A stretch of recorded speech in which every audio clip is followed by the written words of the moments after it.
that's life. That's life. That's what all the people say. You're riding high in April, not down in May. But I know I'm gonna change that tune when I'm back on top in June. I said that's life. So this is a little bit different, and I want to say I saw somebody comment when we had, it might have been Matt Mormon on, when we were doing kind of the consultation with Matt and talking about how we would build his car and answering the questions. And then I saw somebody else comment below that saying, hey, it would be cool to see a consultation the whole way through. So that got me thinking. I was like, well, I just did a job for a gentleman with a Model 3, and he is that typical client that we always talk about on the podcast who dabbled in audio way back in the day and is now revisiting all of that to educate themselves to do something awesome today. And every time I've talked to this dude, he's been super articulate and he knows what he's talking about more than, most clients where they're just like, I'll take your opinion, do whatever. This whole, I would say, sales process with this client, it was more of an educated conversation on both sides the whole way through to come up with what we ended up coming up with. So it is my client who has a Model 3 Tesla. It's the white one. A lot of the people listening have probably seen it with the really cool subwoofer enclosure where you can see the back, the magnets. And it was just a really detailed build, really high-end build. And we have that client with us today to talk about his experience and how he went into the sales process and just kind of what led him here to this point. And I think this will probably help a lot of salesmen, a lot of installers, and a lot of enthusiasts looking to get back into this of where to start. So we have David with us. Welcome to the podcast. I know you're a listener, so this is kind of cool. This is the first time you're seeing it from the other end. How's it going? Yeah, it is kind of neat. Thanks, guys. It's great to be on this podcast. I think it's my first podcast. I know I was interviewed once, but I don't think it was recorded, so it didn't really count. So tell me a little bit about the things that you were showing me early in the process. It was obvious to me that I would say from the initial email you sent me, and I've talked about this on the podcast as well, the amount of effort that you put into your email tells me how serious you are, right?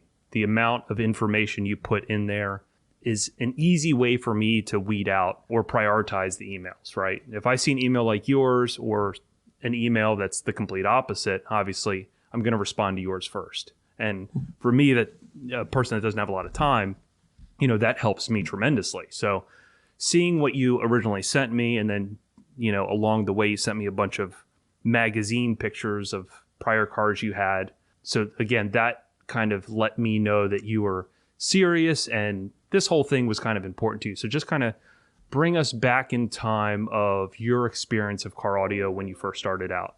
Yeah, sure thing. This goes back to, the early 90s. My background is in mechanical engineering. So I started getting into mechanics, souping up cars, suspension, wheels, things of that nature. I'm a big Z fan. I'm a Z car guy. I had a bunch of 300Zs. I have a 370 now, but the car audio started, I think, in an old school neighborhood that I lived in, where they had a local competition at a shop called Rock Communications that wasn't really known for building a lot of exotic systems, but they were kind of the local shop. They had certain subject matter experts, but the guys weren't really high caliber builders. And where was this? This was in Rochester, New York. Okay. This is on, I think it was in Greece, on Ridge Road in Rochester, New York.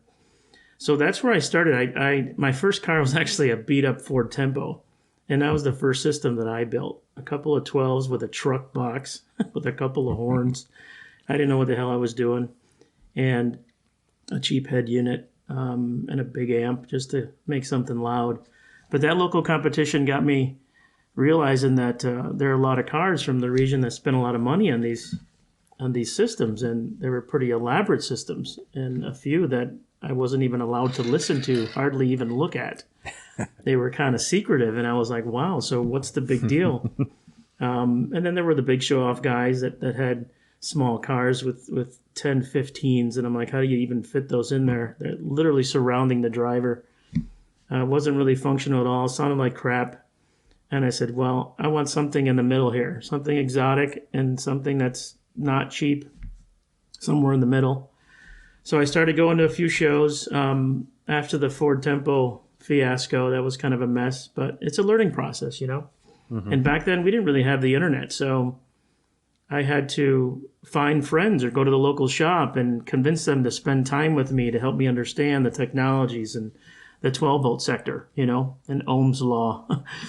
And again, sometimes I wish I got into electrical engineering because I spent a lot more time around electronics at the time. But that was when I got out of school in '93. Then I had a little bit of money, and I had a girlfriend, so I had to choose, and that was tough. So I had a girlfriend who I ended up marrying, but we'll get to that. It was kind of a mess. But you know, my focus on car audio came from meeting a couple guys that had some high fidelity home audio systems. There was even a guy in college in his dorm had these tower speakers that were like 10 grand a piece. I'm like, what the hell is this? And what the hell kind of receiver? And all these preamps, what do they do? And what kind of music do you listen to?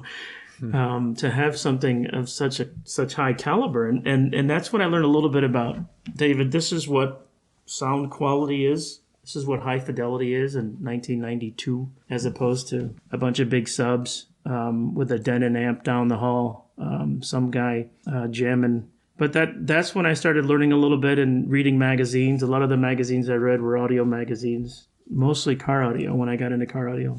But the passion really started when I bought the first car, which was a Mazda MX-6.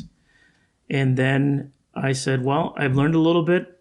I'm into a different shop now called the Stereo Shop in Greece, and it's a small shop. They had one car bay that could fit two cars front to back, and it was stacked full of all kinds of aftermarket stuff. A lot of it was like head unit and 4 type installs. But then I met a guy there. His name was Chad, and he was well beyond his years. We were comparable, and we kind of got along because he had the engineering know-how, but he didn't have the patience to go through the bureaucracy of an engineering school and getting a discipline from seniors. He said, I can figure this shit out on my own. I don't need this. And I'm going to do what I want to do with this type of competency. And that kind of intrigued me. So I said, hey, well, I've seen you build a couple of cars, and you have a car you brought to a show, and it looked pretty cool. It was back in the day, the Acuras were pretty hot, the Civics and the Integras. So the little black Integra.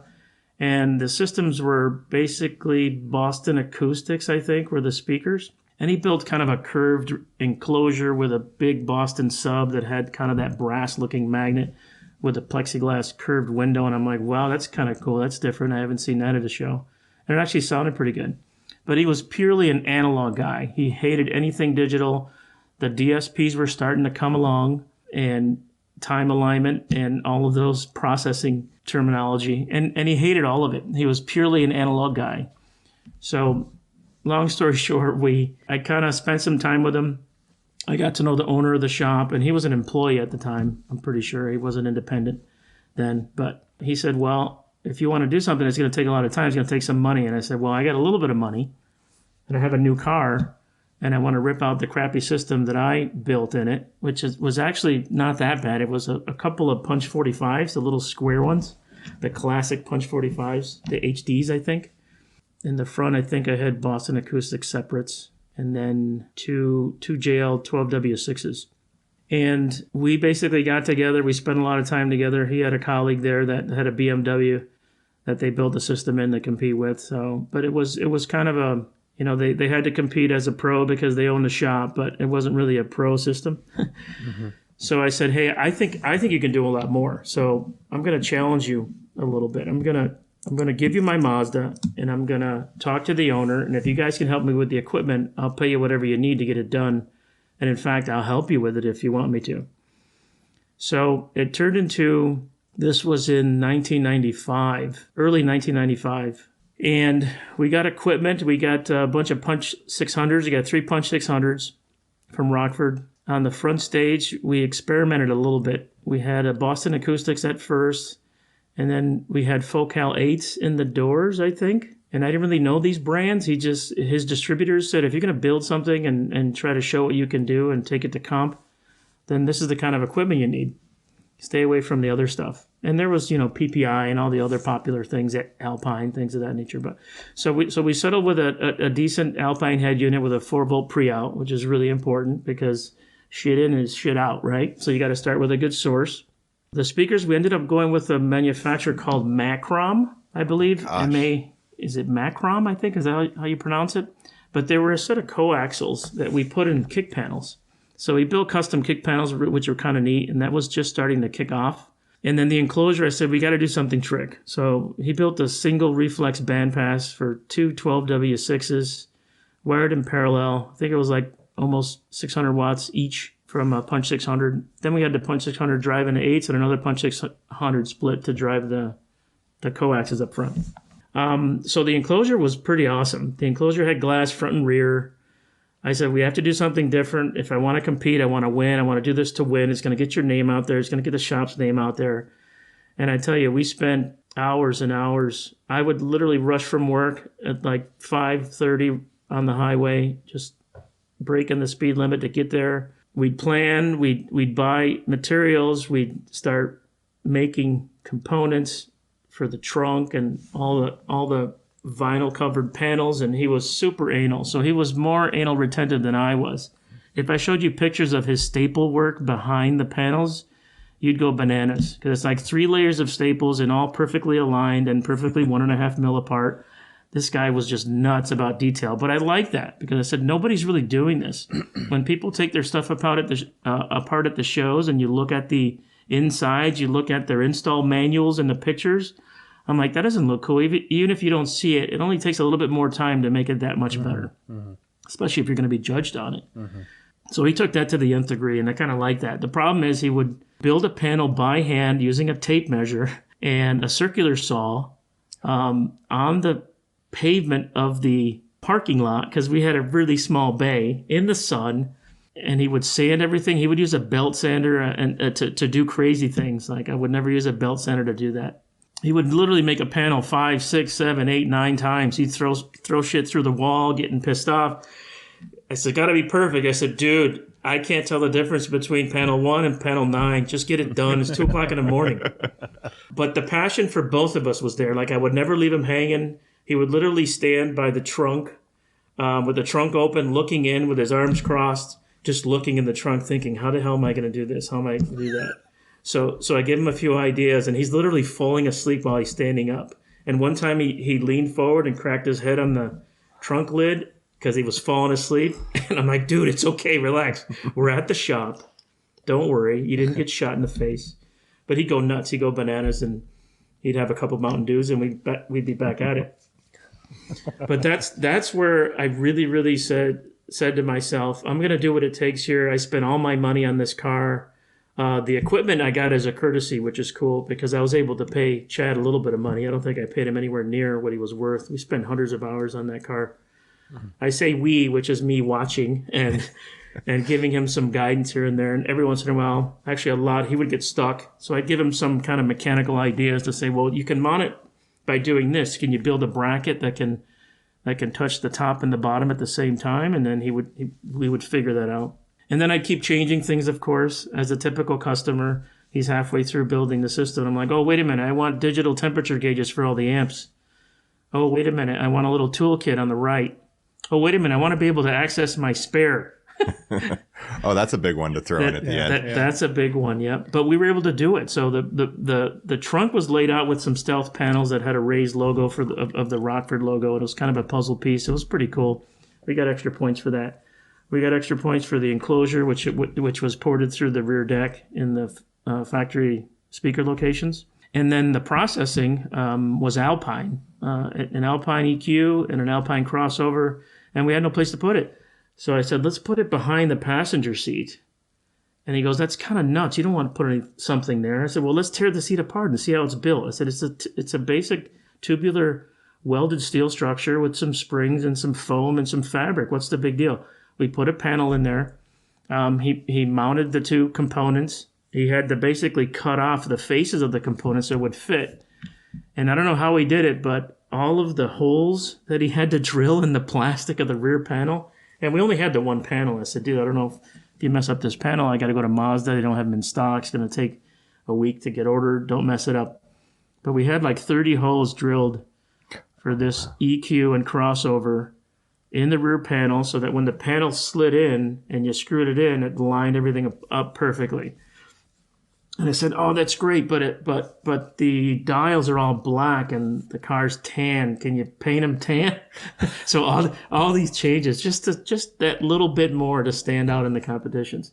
So he figured out how to dye the plastics and pull all the knobs out and did that. And then he relocated the LEDs to the panel so you can tell that they're on. We got a lot of points for that as well, because you still had full functionality of the seat. The person sitting in it would never know. That's cool. And then the head unit was kind of neat. It was an Alpine CDA. It was a pretty high-end Alpine single DIN unit that we built a false panel with the OEM radio. So it was a detachable faceplate, but then I can slide in the OEM face panel so it looks like a Mazda radio. Because back then stereo theft was a pretty big deal. Mm-hmm. Yep. About a year after that was when the pull-out units started being sold. But again, to kind of close the loop there with Chad, all the hours we spent, all the pain, the blood, sweat, and tears, that shop actually became the official hangout in Greece. We had guys showing up at 2 or 3 in the morning on their bikes and their Hondas, their BMWs, just to hang out because they knew we were there building a system for like 2 or 3 months. And sometimes we'd watch the sun come up. It was pretty crazy how dedicated we were. And a lot of it was driven by the competition schedule. It's like, dude, we have to get... There's only so many shows in the Northeast, and I want to hit as many as I can. So after a few iterations of changing equipment, tuning, we had a center channel that was underneath the main head unit to try to help with the two-seat judging, because at that time it was two-seat judging. And that didn't work really well. So local show was when we realized we had to really build the kick panels and change things and use lasers and understand the wavelengths and the distance from the ears. That's a lot of stuff I learned just by reading mags. Then we started competing, and in the Northeast, I think I won every show. I went to every show in Ohio, Pennsylvania, New York, all the way to Boston. I went all the way to Maryland, I think, as far south as Northern Virginia. I think we went to 11 shows. I was actually digging in my office in a bunch of boxes trying to find my old competition sheets. Because I know we went to a lot of shows. Actually, I went to all the shows. He couldn't go. He had to stay at the shop. And I would drive alone, sometimes with my girlfriend.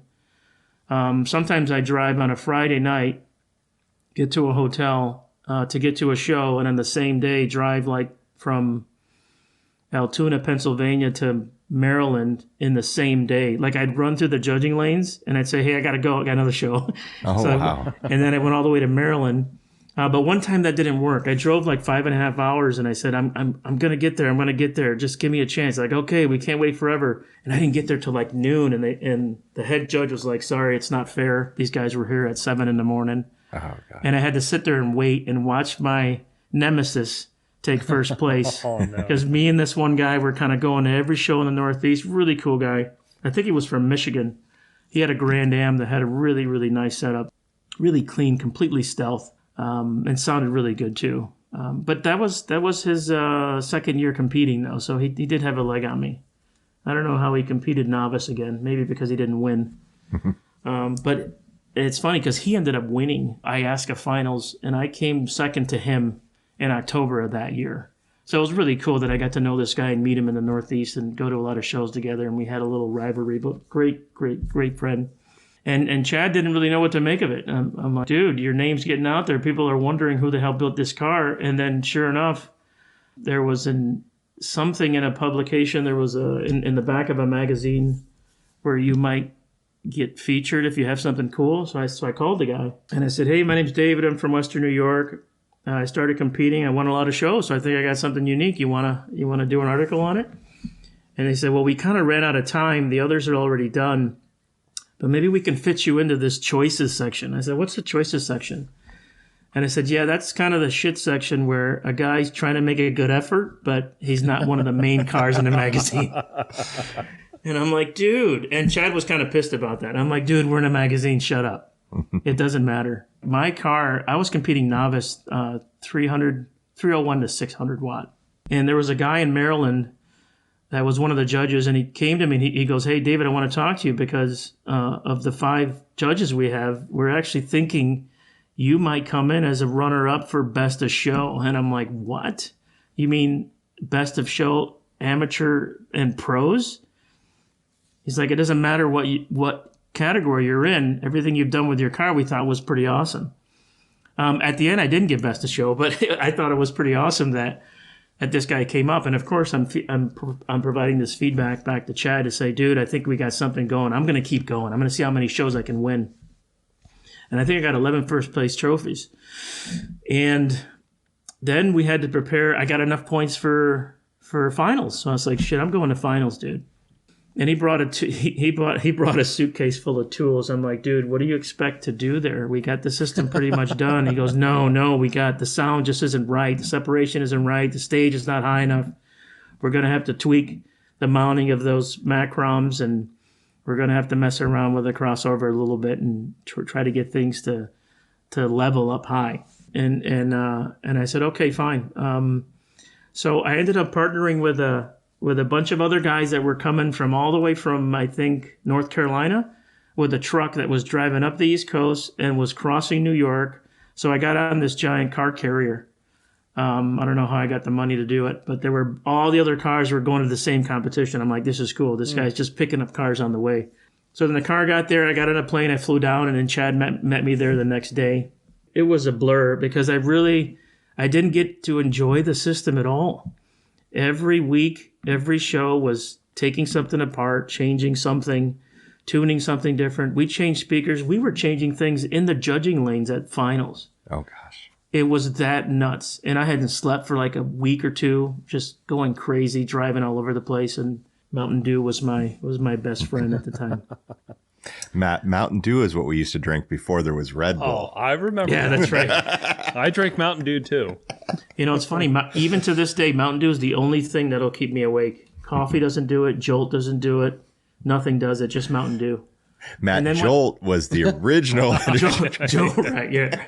So finals was kind of crazy because my girlfriend came, which was a big mistake. Big mistake. I couldn't focus because it's all about me. And I said, look, just leave me alone. I got to focus here. I got to focus on, I got to give Chad what he needs. He's got to work on the car. And I'm trying to tell him, don't change too much shit. It takes a while for the speakers to burn in. What the hell are you doing? I'm here to win. But with all that and all the craziness, we finally got through the judging lanes. And it was a lot of fun. I was really nervous. I had my 2-minute presentation down. I even built my manual with pictures the same color as the car. And the pages inside were tan, just like the inside of the car. Everything matched, everything had a purpose, and just a little bit extra effort. And we did really well. So when the judges were going through all the categories, I wasn't even paying attention. My girlfriend was bugging me. I was stressed out. My brother came from San Francisco. He's like, dude, pay attention. You might win something.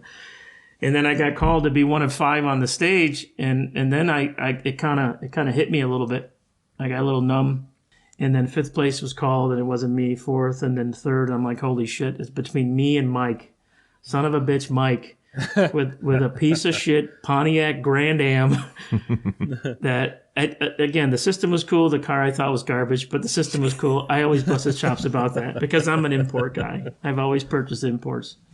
So then my name got called, and I got second, and it really didn't hit me. It didn't hit me until later that night when I finally had to take a breath and tell my girl, saying, "Back the fuck off. Give me some time. You're like stressing me out. I wish you never came." And she finally went off. Like, my brother took her away from me. And then Chad and I finally had a chance to take a breath. And after the judging lanes, you get to another level, I think, and you put your car on display so people can see it. And that's when I realized things were really, really exciting. I got a chance to see the other cars, other competitions that I met, or other competitors that I met during the season. And just see what everyone was doing. And then all the expert cars, all the pro cars, like the guys, like Fishman Rivera, right? He was going kind of bananas back then, building all the demo cars. And I kind of like the guy because he's Puerto Rican and I'm Puerto Rican. So I'm like, dude, I kind of got this passion. Maybe we should hook up. He's like, yeah, whatever. I got 100 guys waiting to talk to me. And I'm like, okay. And I think I had a chance to talk to Mark Eldridge once. I didn't get a chance to hear his car, though. I wanted to hear his car. I heard a lot about it. Mm-hmm. But there is one guy that I did listen to that I've been waiting all season to listen to. That I did see his car as a pro in a bunch of shows, was the one I sent you recently, Matt, Earl's BMW. Mm-hmm. Which was like a whole level of a list of first dones that was like exceeded 30 or 50 items. First ever done in a car audio system. And I think the last time I saw him compete, he had the tube amps and he had the BMW speakers that elevated out of the dashboard and all this crazy stuff. But I listened to his car finally. I waited in line at the show and I finally listened to his car and I'm like, holy shit, I'm nowhere near these guys. I said, Chad, we got a lot of work to do. And he was kind of intimidated because he also took the time to see what was out there. And he goes, dude, I don't know. This is like a whole nother level. I mean, dude, we're just competing as novice, first time out. And we got second at the IASCA finals. I said, you got some skills here, man. And I was able to pull that shit out of you. You were building this stuff that was kind of haphazard with like 3 staples all crooked. By the time we were done, you were so anal, you didn't know what to do with yourself. And I said, we got to keep going. So we did until 1996. So the very next year, I started competing again. And then Nissan announced that they're going to stop shipping the Z32 twin turbo in the States. And that was my dream car. And I said, okay, here's my chance to get a brand new one, maybe the last time. And Chad hated me for it, but I ended up gutting the Mazda to trade it in. And I regret that because I look back at, even on the podcast, and I see all these guys that were just passionate and started their own businesses. They still have their own car. And they still have the same car. Yeah. And I kick myself in the ass every day. I mean, I got a lot of pictures. And I have some of the equipment. Oh, no, I sold most of the equipment, which really sucked because we polished the Punch 600s. We found a guy that spent like 20 hours each and made him a mirror shine. I said, I don't want him chrome plated. I want him polished. But the very next year, I ended up buying a Z, but Chad and I were still really close. Chad left the shop, started his own shop, and partnered with another guy in Henrietta, another stereo shop. And he became a sole proprietor of his own business called The Install Shop because he's an installation expert. So he shared the space with the stereo shop and had, 3 or 4 cars can fit in there. He built a custom woodworking shop that was dedicated. I said, hey, now we can do something. So I ended up working part-time. I was working at Xerox as an engineer, designing a bunch of boring shit for copiers. And I said, Chad, I want to get in this with you. I want to help you. But I also want to learn. So I need you to teach me everything, which he didn't like. He kind of held on to that little tight. He didn't want to give away all his secrets. And I'm like, look, the only way you're going to grow is if you're able to share the wisdom, share the knowledge, and that's going to help you get there faster. And also, if you're not around, it could increase capacity. I could push it on to others, etc.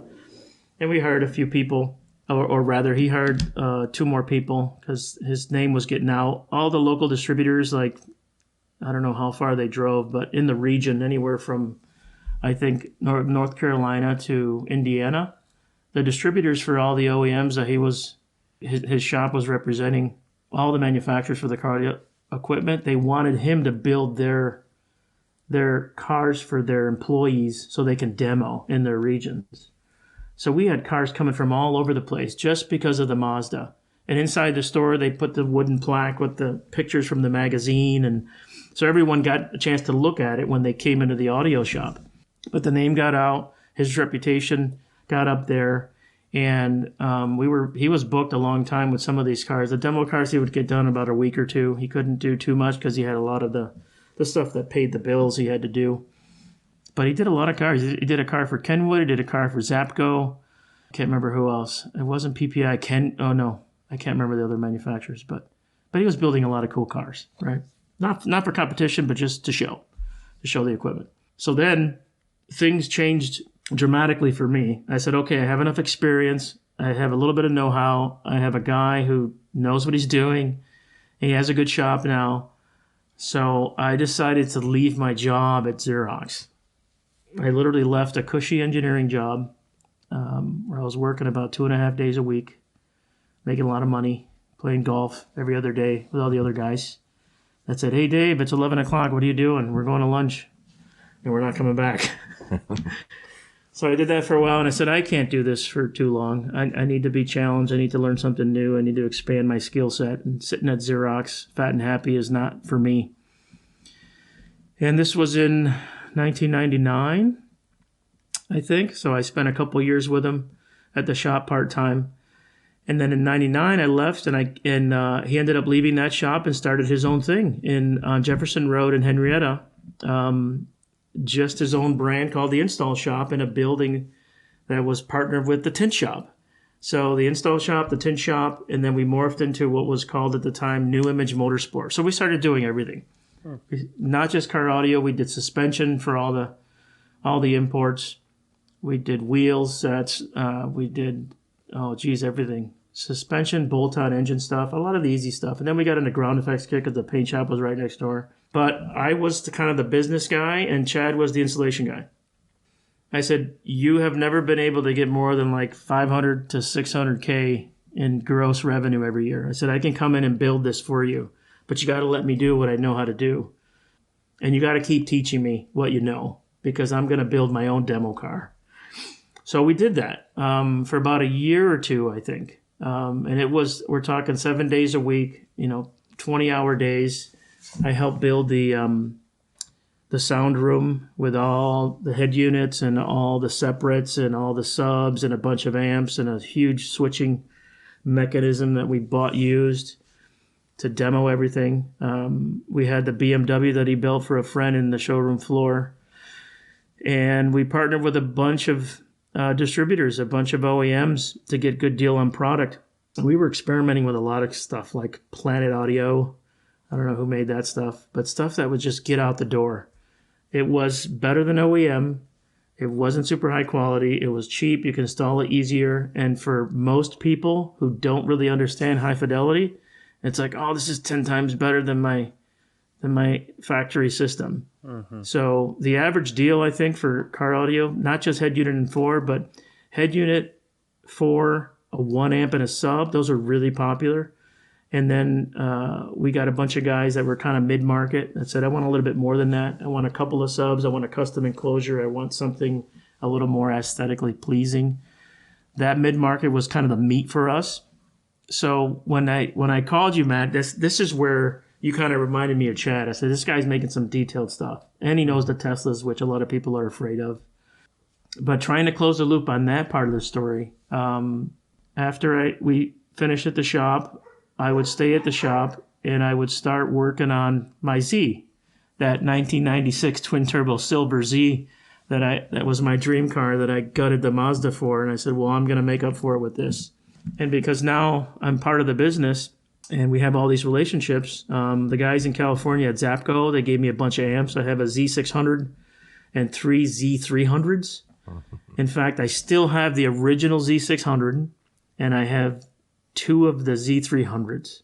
And I still have those in box. And this is going to break your heart, the story here. But the Z I worked on for almost a year and a half after, and I built everything myself. I built custom kick panels.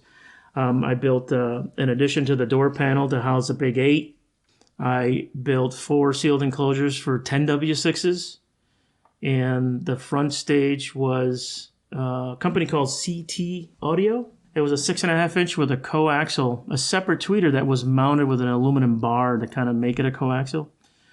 But it was a fully active system. I think processing was still Alpine. The head unit was one of those really fancy $1,500 Alpines that had the motorized screen that came up. But I built all this myself, and then everything was going to be fiberglass because back then, at that time, everything was glossy painted fiberglass inside the car. And I'm like, holy shit, this is a lot of work. Another thing, too, is Select Products was something I got involved in. And there was a guy that made a video series. I bought every video. It was like $800, and I had no money. But I bought every VHS tape. Yeah, that's how I learned. Yeah. Right? And that's how I learned how to do the fabric and the wet layup on the fabric to wrap around a speaker for a speaker pod on a door, how to build trim panels, how to use routers. I bought, eventually I bought my own tools, but Chad had all these tools. I ended up building that Z, and I was 99% done. I fired everything up. I put like 1,000 pounds of dynamite everywhere. I ran a bunch of wiring, and super, super crazy with the detail and the protection. I built a motorized tray where the rear license plate was using a linear actuator. I thought that was pretty tricky. So I said, wouldn't it be neat to tune the car from the outside? In the Mazda, I literally had to sit in the back seat. But Chad was able, he was kind of a genius with the electronics. Like without knowing anything about electronics, just using a multimeter, he could figure stuff out. He built all kinds of custom relay banks. He took my factory Nissan remote and repurposed the button so I could use it for that tray in the rear. But the system was almost done. I was just doing the wet layup fiberglass for the rear, which was a big piece. It was one giant piece. I wanted something with no seams. And then in December of year 2000, I think, it was just before the winter. And I'm in Western New York, so the winters are really crappy. So it was December, but it was an unusual December. It was 35 degrees out, sunny, with no snow on the ground. So I figured, let me go out for a ride. I'll make some horsepower. The air is nice and cold before I put it up for the winter. So I went out of my neighborhood. I stopped, and I was going to make a left on a busy road, and I couldn't make it because a red light was kind of holding me up every time. And there was a fire next door at McKinney's, which was an Irish pub, and there was water everywhere, and some of it was icing up. So I kind of hit the gas, and I dropped it in a second and dropped the clutch and tried to get into median. And I lost control, and then I overcompensated, and I hit a car coming head on. I think he was doing about 40. I was in second gear, probably doing about 40. So when I turned around, the car was facing the other direction, and the car was totaled. I wrecked my dream car, Z, and I had just finished paying for it. Like, I bought it in 96. And I was like, oh, my God. I was in the hospital for just one day. Had some neck problems for years. I still have neck problems with some nasty whiplash. But the front end compressed so hard I couldn't get the door open. Somebody had to rip the door open to get me out. And I thought I was in trouble because the guy that I hit was an Army veteran coming from a funeral. Oh, gosh. And that was kind of scary because he was in uniform. And his car was wrecked facing the opposite direction as well. We kind of hit 50-50. Not direct head on, but kind of 50-50 side to side. And I was nervous because he got out of his car and he was sitting on the curb. I finally got out. I kind of felt a little dazed. My wrist was hurting. But luckily, the guy didn't sue me, and I had good insurance. But I ended up totaling the Z. I gutted everything out of it, and then the Z was gone. I didn't get another nice car, for a while. So that was kind of a lesson learned. So my audio days kind of came to an end that year in 2001. If you can remember 2001, that was when a lot of bad things happened. So things with Chad and I didn't work out. He kind of one day said, look, I can't afford you anymore. I was like, what are you talking about, dude? It's a 5-year plan. We had an agreement, right? You're not going to be profitable in 5 years, but you're going to be making a couple $1,000,000. I said, dude, we're pulling in like, geez, 20 grand a day. Are you kidding me? In gross? And you're hiring like 2 or 3 more guys? And we're doing all this extra stuff? I said, what are you talking about? I said, we're going to be the hub of the North Sea for all this stuff. I said, this is what I've been dreaming about. This is what I left my engineering job for. And he goes, nope, sorry, can't do it. So then I'm like, dude, I've known you for a long time. You were in my wedding. I left my job for this. This is a passion. I don't understand. And he couldn't really give me a good answer. So we kind of left on bad terms. And it took me like 18 months to find another job because 9/11 happened. I wrecked a Z. My wife got pregnant. My grandmother died. My mother was in the hospital, had a heart attack. I'm like, all this. I'm like, Jesus, how much more can happen to me? I mean, this is a big test for me this year. So I kind of had to push the car audio aside because that kind of hit me pretty hard. The whole relationship is the reason why I took the risk. And it was a relationship that failed. Not the industry, not, money. I mean, we had a really good reputation. I think he was frustrated and overbooked and had trouble letting go. There was a lot that he needed to do. I said, hey, you can teach me how to do that. You can teach Mark to do that or Joe. He's like, nope, I'm doing it. I said, but you got 3 cars backed up. They're not going to wait. I can't demand deposits and the guy waits 2 months. He's going to go somewhere else. So we need to find a system here, a workflow that we can push out these cars and make these customers happy. I mean, they're coming here because they're excited about what you can do.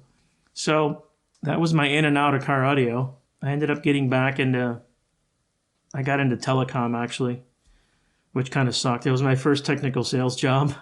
So I got out of engineering, I got into technical sales.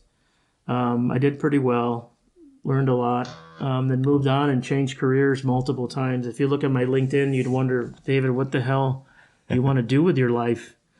And if you ever asked me, I'd say I wanted to do what I was doing with Chad, but he kind of fucked me. So my mind is kind of messed up, and I don't know if I have the balls to do this on my own. It's a lot of work. I don't have a shop. I don't have capital. But Chad's really the only guy I would ever trust anywhere in the region. I mean, there was nobody I would trust. So I kind of gave it up for a long time. And then like an idiot, I had kids. And I started focusing on work, which is making money for somebody else, which I always hated. So the entrepreneurial spirit was bugging me constantly. And I would try to do things on the side. I became a woodworker. I started building hardwood furniture. So I had all these tools. I said, I'm going to make something. So I built my daughter, when she was 1 year old, I built her a bed. I built her a dresser. I built her an armoire. So it's practice. But in the back of my mind, it's like, oh, I want to put 410s in my car, every single day. But I kind of had to stay away from it because I knew if I didn't, I would find a way to get into it. And I didn't want to compromise the kids. Like I would literally take the money for the kids and buy a head unit. That's how crazy I was. And my wife knew it. So she kind of helped me stay away from it. But we still, we had a good time. We did a lot of other things. I had other hobbies. But then 25 years later, I'm at a point in my life where I don't like where I am. I'm working for a manufacturing company. I kind of bounced around. And at the end of the day, I realized in corporate America, you're not going to get rich working for someone else. And nobody really cares about who you are as a person. Nobody cares about the extra value you bring. In their views, people say, oh, that's great experience. I think we can transfer those skills. They didn't give two shits about it. They just wanted to get the best guy they could at the lowest cost. And then I kind of had an epiphany. I said, you know what? Well, I'm going to change gears, and I'm going to get the easiest job for the highest money. So that's kind of where I am right now. I hope my boss doesn't hear this. But I literally work, a couple days a week. And it's not working harder, it's working smarter, right? So I'm very efficient at what I do, and I can accomplish the goals I can accomplish in a small period of time. And the rest I can't really overachieve because there's no capacity. The company doesn't have capital to scale. And I said, well, I'm not going to go out and make an impression with all these CEOs with these giant medical device companies and communications and defense and security companies just to have them give us this $1 million RFQ that we can't quote because we don't have enough resources to even quote it. So I said, I'm going to do what you want me to do, but you're going to pay me a lot of money to do it. And I'm going to do it in 2.5 days. And I'm working from home half the time and you can't do anything about it. So, and they said, okay.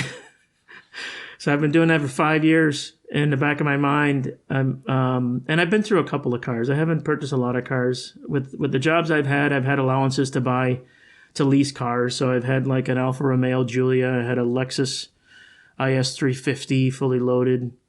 Now these are leased, so I couldn't do anything with it. But personally, because I lost my Z, I always wanted to get another one. So I found a 91 twin turbo Z that had really low miles, and I paid up the ass for it. And the guy lied to me and said there weren't any problems, and I found out the turbos were leaking, so I had to take him to court, and I won some money, but I kept the car. So that car, I think there were 2 10s flushed in the rear, really simple install with a Zapco 4-channel amp just to get going, but that kind of wet the palate. And at that time, we were using Tweed. Tweed was a big deal when I competed, too. Oh, my God. Matt, you spoke with someone, I can't remember who, on a recent podcast that brought up the company Goosebumps.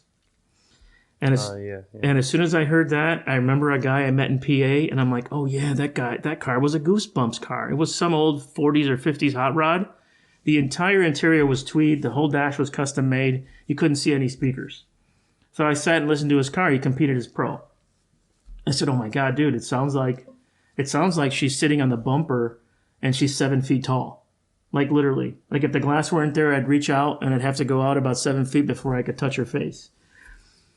And that was pretty powerful. And all the speakers were hidden behind Tweed in the dash. So it was pretty neat when I saw the pictures. But kind of fast forwarding to now, recently, like the past year or two, actually, it wasn't the past year or two, the past 8 years, wife and I not doing well, separated from my wife about 8 years ago. She didn't want to get divorced, and I said, well, I'm moving on. So sold everything. I lost everything I built in 20 years, marriage. We split everything. I moved on, found a house. She found a house, and then I saw the kids when I could. I got 2 kids, a son that's now 17. My daughter's 20. She'll be 21 in June. And neither one of them I could get interested in working on cars. That's Anything. generally how it works. Yeah, back in 2013, I think, I bought a used 370Z. So I wanted to get a Z back. I had to sell my 91 mint black pearl Z that had like 20,000 miles on it because my wife said, oh, that's all for you. We need to spend money for something for us. And I'm like, fine. I had it for like 5 years, sold it to a guy in Texas for about the same money I paid for it. So I said, I'm getting my car back. So I bought a 370Z. I said, I'm going to build a system in the 370Z. And she said, no, you're not. And I said, okay.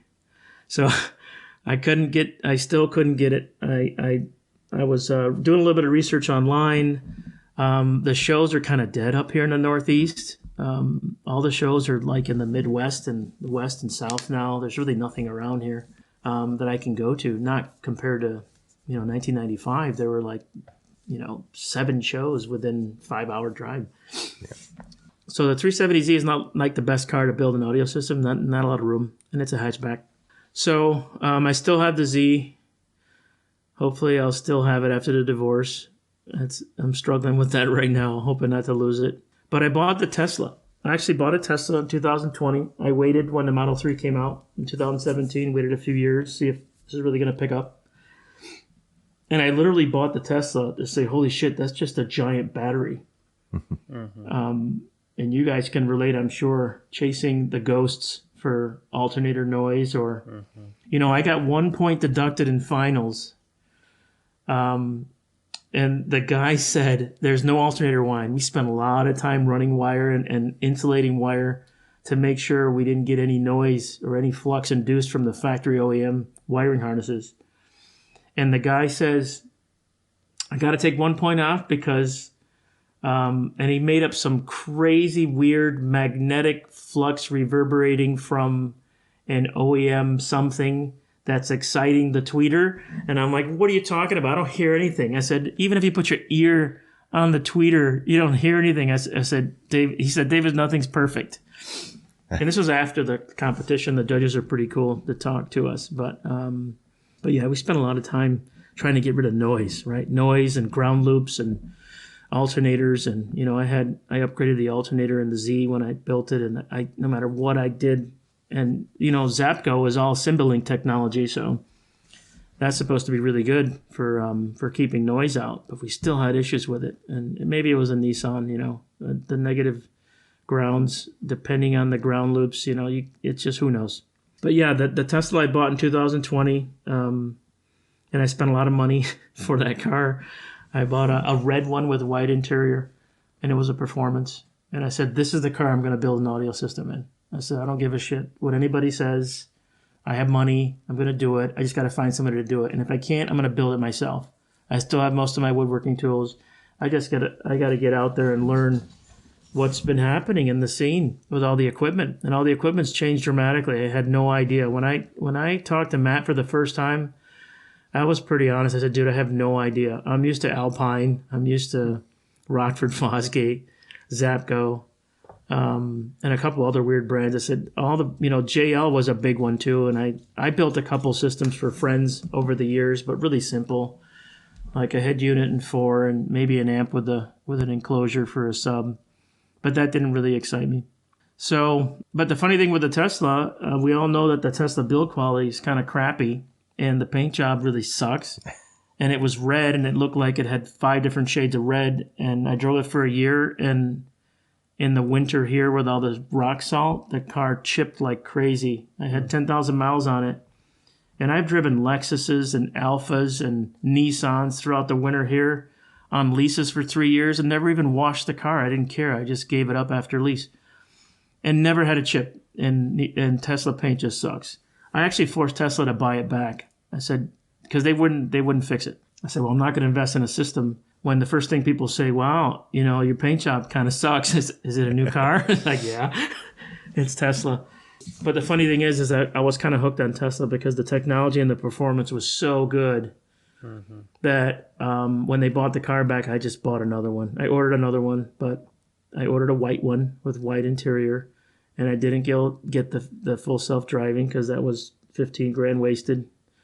So I saved some money, got the new Tesla, and said, this is something, I'm going to do something with this car.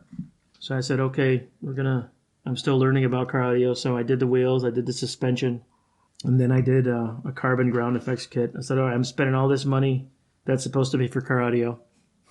Yeah. So I said, I have to find money because I'm getting online. I'm on YouTube, I'm on TikTok, I'm on Insta now. Not that much, but I kind of stayed away from social media for a while because of the effect it had on my kids. So I had to set an example and not use it myself. But I'm kind of addicted to TikTok and YouTube. So I started getting out there and doing searches for car audio, and I couldn't really find out what the brands people were using. And I'm like, well, what's good now? I see JL. JL's in the shop down the street, and I bought a few amps on a friend's dime to install for him, and I guess they're okay. But I was amazed at the footprint of the amps, the technology, the way the technology advanced, and the power you can get out of a tiny amp that doesn't have any cooling issues. Where the amp back in '95 was like 3 times as big and ran at 250 degrees. And now has differential inputs, so getting noise is way less likely. Oh my God! And in talking with Matt, and it took a lot of courage for me because I knew that I was 25 years away from it. I'd like to think I knew what I was talking about, but I had no freaking clue. Matt's throwing all this terminology around. I'm like, oh yeah, I get that. And I'm like, what the fuck did he just say? I have no idea what he's saying. So let's back up real quick. At what point did you encounter me as a person for the first time? Oh, yes. So this is my YouTube search and TikTok search for Teslas, and then Tesla/car audio. Mm-hmm. So really, Matt, I did connect with a couple other guys. I mean, I never called them, but meaning I did research and I found other people who were still doing massive car audios or doing crazy things. And my brother lives in San Francisco. That's not far from LA. And there's a lot of guys, and a lot of that car scene is in California, right? And Gary, I kind of kicked myself because I was in Santa Ana a month ago. Oh gosh. And I thought, and I didn't even think, holy shit, Gary's like right here. And then I realized Chip Foose is right down the road, and he gives tours at noon. But I couldn't make the noon. I got there late. It really came down to you, Matt, because of the Tesla experience. Like, I couldn't find anyone else that had enough experience with the Teslas that would make me feel comfortable that they're not going to compromise the electronics in the Tesla, because it is different. It's not overly complicated. With the electrical science background I have, I'm like, well, yeah, it's a lot of voltage, right? But tapping into the MCU and things like that, and all of the deterrent software that they have, and the way they monitor everything to the nearest freaking millivolt. I've heard some stories out there. A bunch of guys that have really cool channels for Teslas and buying accessories for Teslas, or doing crazy things like putting sport bucket race seats in Teslas and keeping the errors from coming up on the screen. So those guys, I've learned through their experiences that, yeah, you kind of got to know what you're doing. And if you got a friend at a Tesla shop who might be able to plug you into their computer and get you into the service part of the Tesla vehicle, that they might be able to help you. But mostly Tesla is like hands off. They're like, nope, if you touch the car in any way, you're going to avoid the warranty. So that's what I was worried about. But I kind of wasn't, because I really didn't care. I just wanted a slamming system. Yeah. And I figure if something happens, I'm going to buy the car out anyway. So what video did you see? What was like your first thing that you saw of something that I had done? Yeah, I saw that the tequila Tesla. Okay. Yeah. And I actually connected with him on Instagram, and I'm going to go meet those guys. I'm going to go meet them in Jersey in about a month. Yeah. They have like a little group down there, like 6 or 7 guys. Great group of guys. They brought me in on the... there's a group chat for electric EV shows. I forgot the name of the But there's a huge initiative for promoting the aftermarket for EVs. And they're having, they have like huge shows. I can't remember. It's called Electric EV or something. Electrify EV. Something like that, yeah. And they have a show in California and Florida and New York, et cetera. There's a bunch of shows on the schedule. I'm like, holy crap, I had no idea this scene was picking up as it was. I mean, I'm in Western New York. People here could give two shits about electric cars. Like, I'll go to the 23rd annual Classic Car Show in Hamlin that has hundreds of cars, and they're all, you know, American muscle car motorheads, and they look at me and they're like, well, we don't have a category for you. I guess you can park over there by the Chevys. And I'm like, well, I don't care. I'm not here for any trophies. I just want to show the car. And it's kind of cool because you meet people who are interested in Teslas, and they're like, wow, I didn't know you can modify Teslas too. And I'm like, yeah, it's just the car with a giant battery in it. Everything else mechanically is just like my Z. The suspension is almost exact. And it has a front trunk.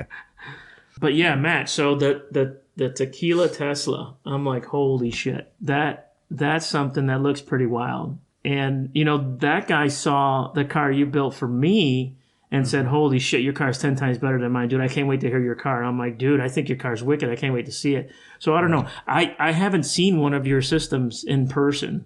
Of course, I expect a lot, but the guys are speaking like the like what I have, and it could be a function of a few things. Like I went full Utopia. Like one guy's like, "You went full Utopia," and I'm like, "Yeah." I said, "I named my car double stuff." So Rex, the dude Rex, with the Tesla Tequila, he had the same system, just didn't have the 430. That's really what was and you had an extra 10, an extra sub. Yeah, an extra sub. Yeah. Yeah, there was someone else who, the other guy who you built AJ. It was AJ, yep. Yeah. AJ I connected with on Insta as well. So I'm excited to meet those guys and actually see those cars. So it'll be pretty cool to have three Matt Teslas together at a show. I think they're going to a show called Rick's. It's at a marina down there in May. I think I might. Yeah, they're a part of a big group called Ruined. And Ruined Tesla. Yeah. Where the first criteria is you have to be bagged. Yeah. And I said, well, I'm not bagged, but the rear is an inch lower because of all the shit I put in it. Yeah. And I recently just talked to, I think the person who started the group, who's in Australia, because I do Tesla consultations now. Yep. So if like you are in California by Gary, and let's just say Gary doesn't know how to work on the car, I can do a consultation with you and Gary to walk you guys through the process of how to do your car safely. So Gotcha. I just did that with some folks in Australia, and the dude is building his Tesla, and I think he's the head of the Ruined group. So he's doing a big build. Oh, very good. I think that's the same guy that's heading up the aftermarket initiative with that Electrify EV shows.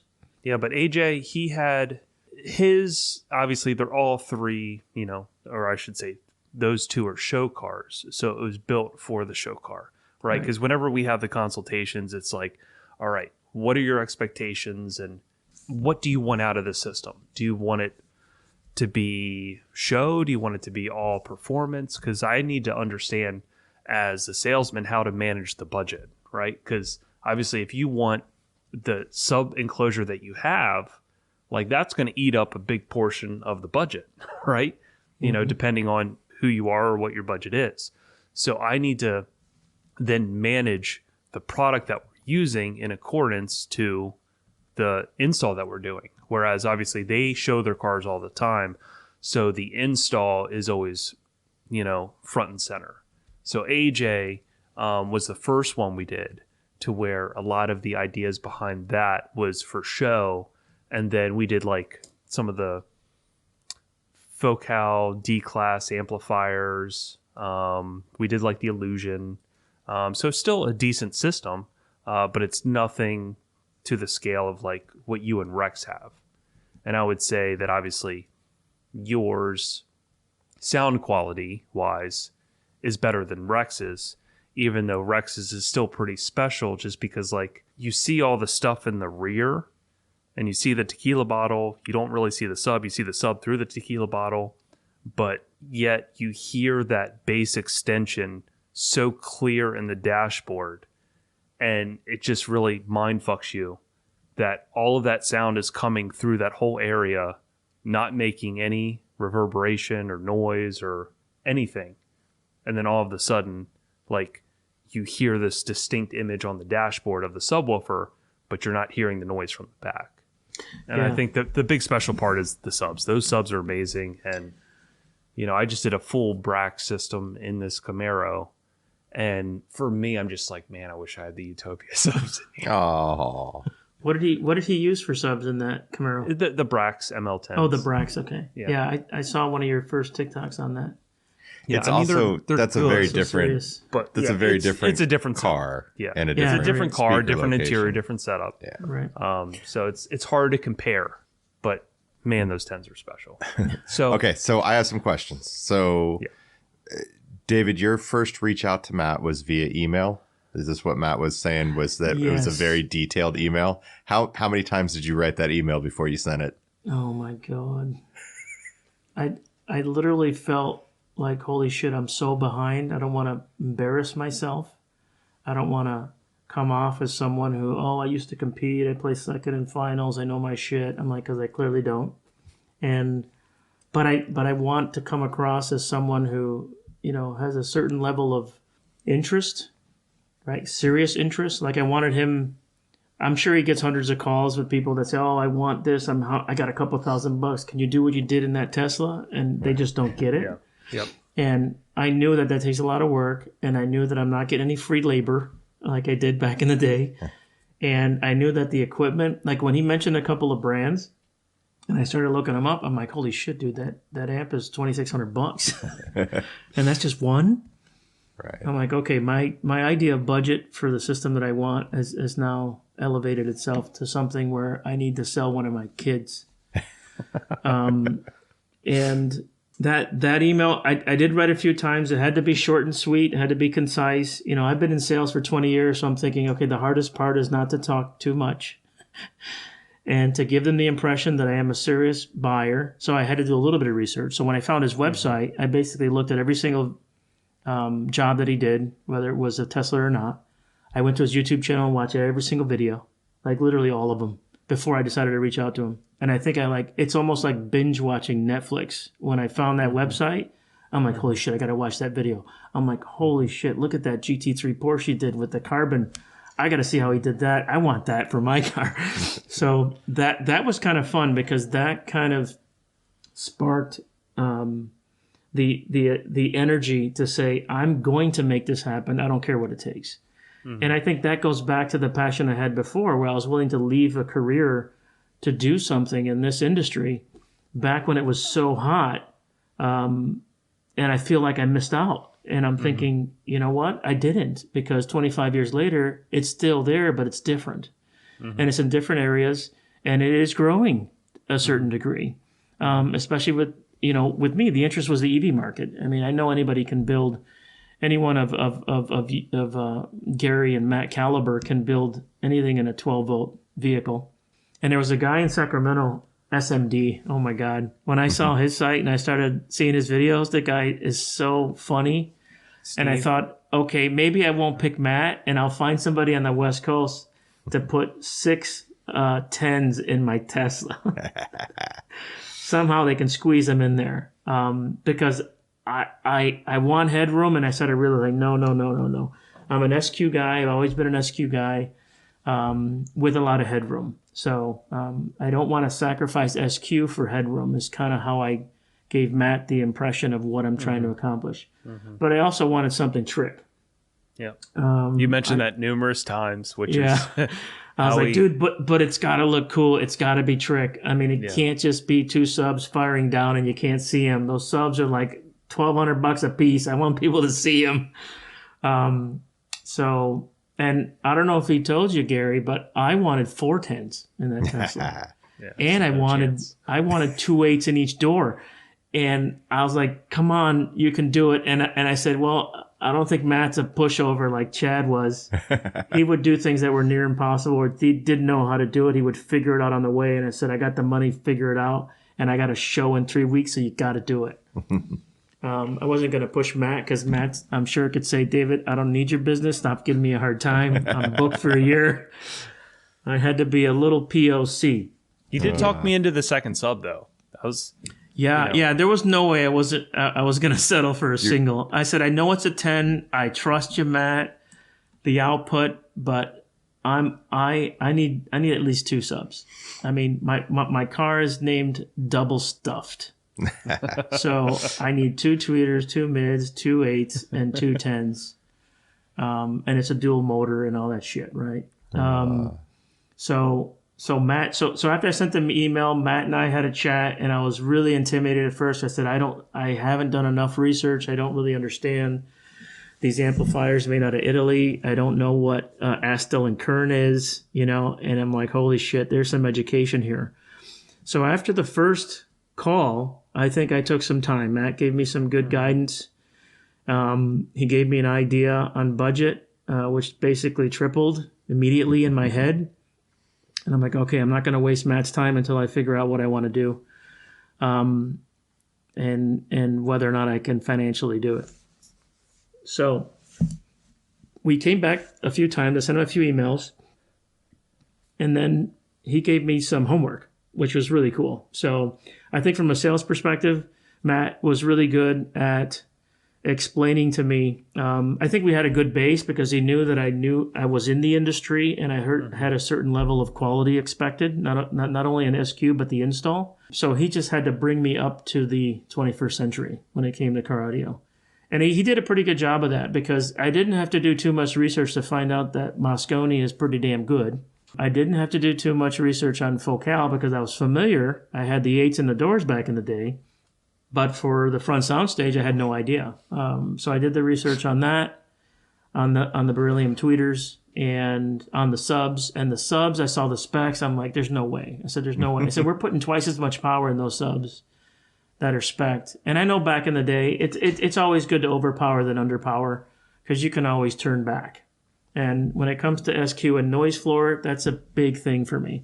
So for me, it's almost like $1 per watt type of investment. I wanted a lot more power, but I realized I didn't need it.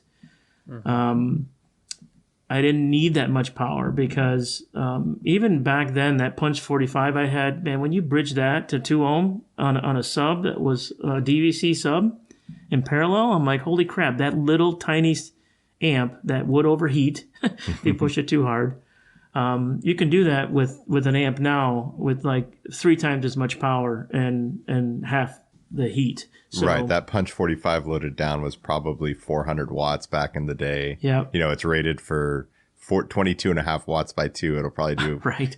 400 loaded down. And these days you can get 1,000 watts in that same size. That same size. Yeah. But so let's just go over what were the goals for your system? Yeah. Yeah. The goals were, well, actually, I kind of switched gears because you kind of forced me to.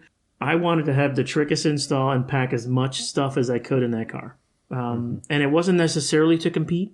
It was, I have an opportunity now to do something. I've been waiting 25 years, and if I'm going to do this, I'm going to do it. I'm going to go all out. I'm probably never going to have a chance to do it again. That's why I was trying to push to get 410s in there. But the priority for me was the SQ was number one. I kind of had to lead it because I wasn't willing to compromise that for aesthetics or for headroom. So the SQ was really important. So when you mentioned speakers, to me back in the day and reading all the magazines and all the articles about sound quality or what's the important part of the system back in the day in the mid-90s, if you got the money, spend the most money on your front stage, right? That was the advice that all the guys gave me back then. The SQ guys. You got to have good front stage, and the power to them has to be clean. But really, if the speakers are good, the amp is not as important, but the processing is important. So Matt kind of educated me to say the DSP, the advancements in DSP today are so good that things that I was worried about, I didn't have to worry about, right? So that brought me up to speed. So it didn't take much to be sold on the Utopia front stage. And of course, I wanted 8s in the doors, as big as I could in the doors. You wanted dual 8s. Actually, I wanted dual 8s in the doors because you wouldn't. There are 8s in your doors. You wanted dual 8s in your door. Yeah, correct. Right. I wanted dual 8s in the doors because I wanted a custom door panel because the one I built in the Z was never finished, and I spent a lot of time on it. And I'm like, I know you can build something trick. You did something in a I think a Cadillac, right? With the 3 subs and the motorized. That was rack. also an Escalade door panel. It's an Escalade door panel, right? It's a bigger door panel. A little bigger. Yeah. But I had faith and I had the money, but I didn't push too hard because I realized, you know what? Then it's not going to be an SQ car. I got to put a switch in to turn those 2 other speakers off. It's going to be too overwhelming.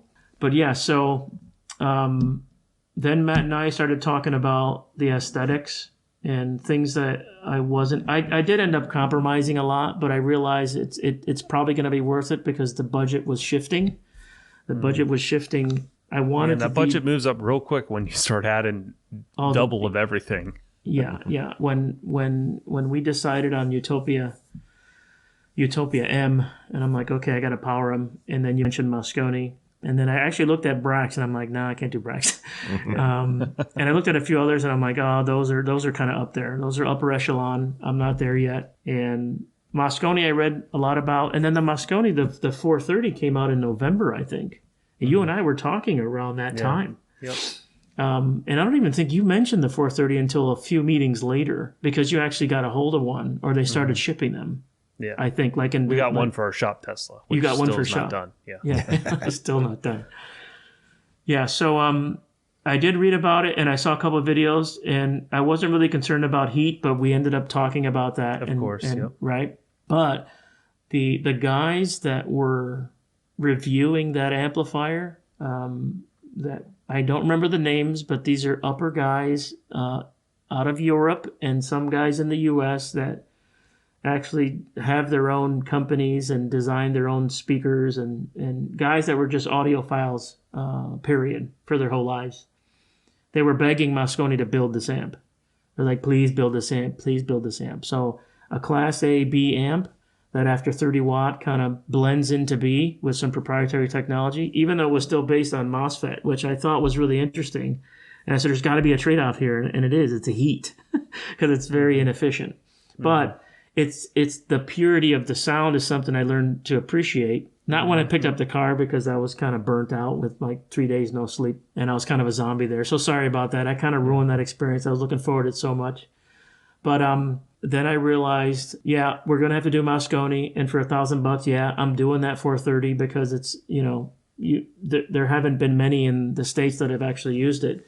So if I can get it in there and get it out there and people can hear it, then they can appreciate what I've learned to appreciate over the years. Back in the day when Earl had those tube amps in his BMW.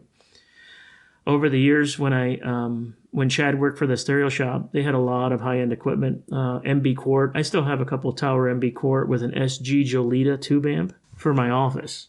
And I had a turntable, which I wish I never got rid of because everything was analog. And I was like, oh, this is awesome. With a tube amplifier that had to warm up. And I'm like, this is so cool. And the purity of the sound, the way it was set up in the demo room, they had a couple of high-end Denons and they had it on a switch. And they played music and they switched. And then when the tube amp warmed up, I'm like, the headroom and the clarity and the depth and the separation, I was like, flip it back to Denon because I have a Denon like that. And now it sounds like crap. So sell me this giant 80-pound, basically it had 3 giant transformers. I could barely carry the box, SG Jolita with these very, very fragile tubes. And I still have that amp to this day. I've had it for 20 years. I haven't fired it up in a long time, but that kind of purity. And then I realized that now there are OEMs that are building tube amplifiers in production for car audio. And people started competing with them. And it didn't last too long, though, for some reason. I don't know. I think the price point was pretty high. But just going back. Reliability. Yeah, reliability, yeah. Yeah, putting that in 12 volt is very different than having it in your office on 110. Yeah, but yeah, Matt did a good job of. I was a little intimidated by Matt initially because there are a lot of things I wanted to talk to him about, but I knew he would say, "No, you don't want to do that." Like he would immediately say, "No, you don't want to do that. No, you're not going to do that." Right? So I said, "Well, this guy's been doing this for a long time. He's got all these cars that he's built and all these testimonials and." I gotta trust him, right? It's like I didn't even have to take the time to go in depth with anyone else across the country because I Well, was it's tough. convinced. I'm kind of the same personality. Like, Yeah. I just don't trust people, right? Yeah. Even if someone comes and does my drywall, like, if that's the scenario, because I do a lot of stuff for myself even at home, but there's some stuff that I don't do. Like, I got my patio done. Obviously, I don't have time. It takes 6 guys a month and a half to build a patio, right? And cutting everything. And, as critical as I am, I go out there. But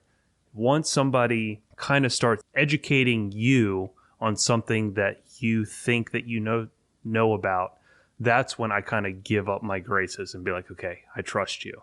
That's kind of like my personality as well. So I totally understand where you're coming from and all the things that you had to deal with during all the things you wanted versus understanding that it's not like you've done car audio in the modern day. So some of the things that were a factor when you competed back in the day aren't necessarily a factor anymore.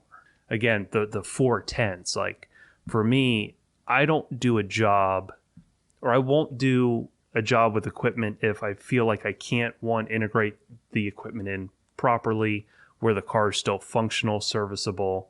And for me, the 410s, I've heard 110 in that car. 110 can give you the realism of a kick drum, right? 210s most certainly will give you the realism of a kick drum. Anything over that, now we're just getting silly, and it's becoming more of an SPL system over a SQ system. 210s is making the subs work more efficiently, right? One sub, you're pushing it harder, right? So I can understand you going to 2, and now you're using 2 subs to work more efficiently versus 1 sub to work pretty tough in some scenarios when you really want to when you want to crush it. So I was like, 3, I know that trunk, we're already pressed on space. We got to add batteries. We got to add amps. We got to get to all this stuff. Like, what if you have to service something? Like, how are you going to get to that? And that's always a big component of the way that I do installs. So, like even this Camaro where we're doing these 3 Brax amps and these 2 subs and this DSP, everything is very easy to just get to. Like if I had to swap out an amp, I wouldn't have to spend like a whole day and be like, take all this stuff apart to swap this one component out, which I will say, going into that one, this is the first time I've used the Brax amps. Each one of those amps, they got like 3 fans. Each one was propped up so it wasn't sitting on the floor.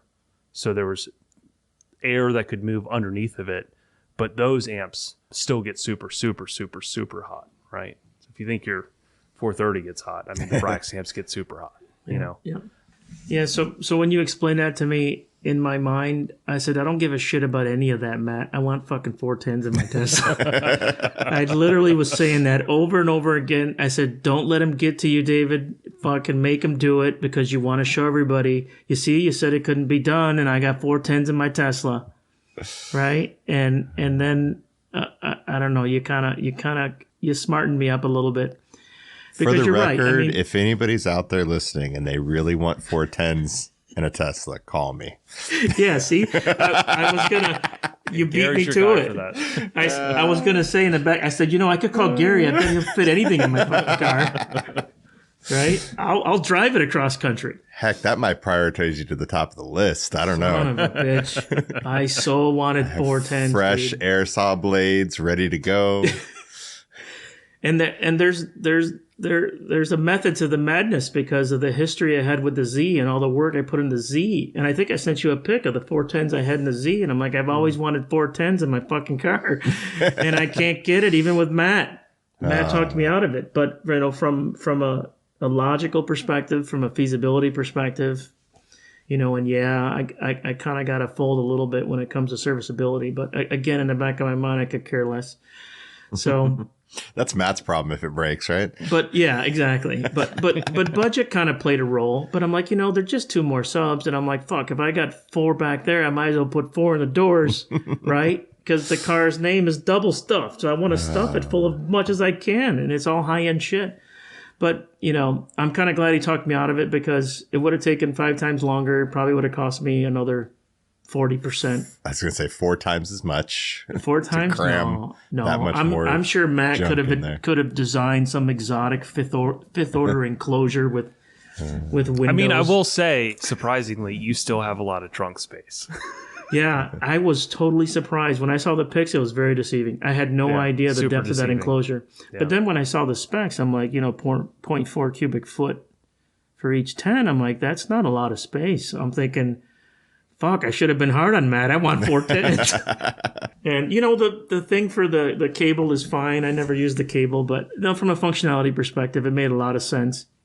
And I kind of did learn to appreciate the feedback because it helped me level set from a budget and expectation perspective. Expectation on sound quality and balance in a system. Because when you got 410 and you got that kind of power, even when it's turned all the way down, it's probably too much. So, yeah, you get into one of those scenarios to where just because the car can do it, as soon as you start taking advantage of having that much power and that much low frequency information, you're just going to mask the front end so bad that there's no way you're going to keep up with it and maintain sound quality. Exactly. So Plus, even from a sales perspective, I think it's important, and I do this with people all the time, is just because you think you want it doesn't mean you need to buy it, right? Obviously, I'm in sales. Most shops would be like, "Fuck yeah, I'll put 410s in your car," right? Because I'm making so much more on this ticket. You want to do Utopias in the rear too? Fuck yeah, let's roll, right? My ticket's starting to get swole, but I'm talking to you based on the experience that I have working with this product, understanding the experiences that I've had listening to car audio in a car, right? And this is from vendors, from other cars, to the cars that I do. And for me, I think there's a lot of value in saying, I understand you want 410s, right? You might have had 410s back in the day. I'm not sure how you did it, who tuned the car. You could have had a lot of phase issues, right? When you were doing that with your front mid bass. Shit could have been out of phase, and your 410s might have sounded like barely 210s, right? It's all relative to how the car was set up. So just because you think that you need something doesn't necessarily mean you need that today when we have the technology that we have, right? Right. And the other side of that too is that it's really easy, and I've done this for a couple of my customers, to say like, look, let me show you, like I'll model it right for them and show them in Term Pro. Hey, here is what those two TW310s do with 300 watts on them. Now let's look and see what that one Utopia M10 does vented in the same airspace. And you're like, wait a second, you just got me 4 more dB at 38 hertz. And you're like, yeah, that's what I'm saying. And yes, it costs a little more, but you get that output where you want it. And it would be totally different if it was a different car. You have the best setup you could imagine, to put a woofer back there. It's not like you're putting it in some, BMW trunk that's completely sealed off and you're having a hard time getting that energy into the car. Right. And maybe we're jumping the gun here with this question, but since we're on the topic, what is your feedback on the subs? Oh, dude. I was digging through my office and I found some bass for your system CDs. And I said, okay, I remember there was a particular, I think it was called Techmaster PEB. Mm-hmm. And I looked it up on Tidal. And I'm like, holy shit, dare I? Right? So I started testing. And this is through the Astle and Kern. And at first, I turned the subs all the way down, right? Because I didn't know what was going to happen. Mm-hmm. Smart client, by the way. And I said, these are very expensive subs.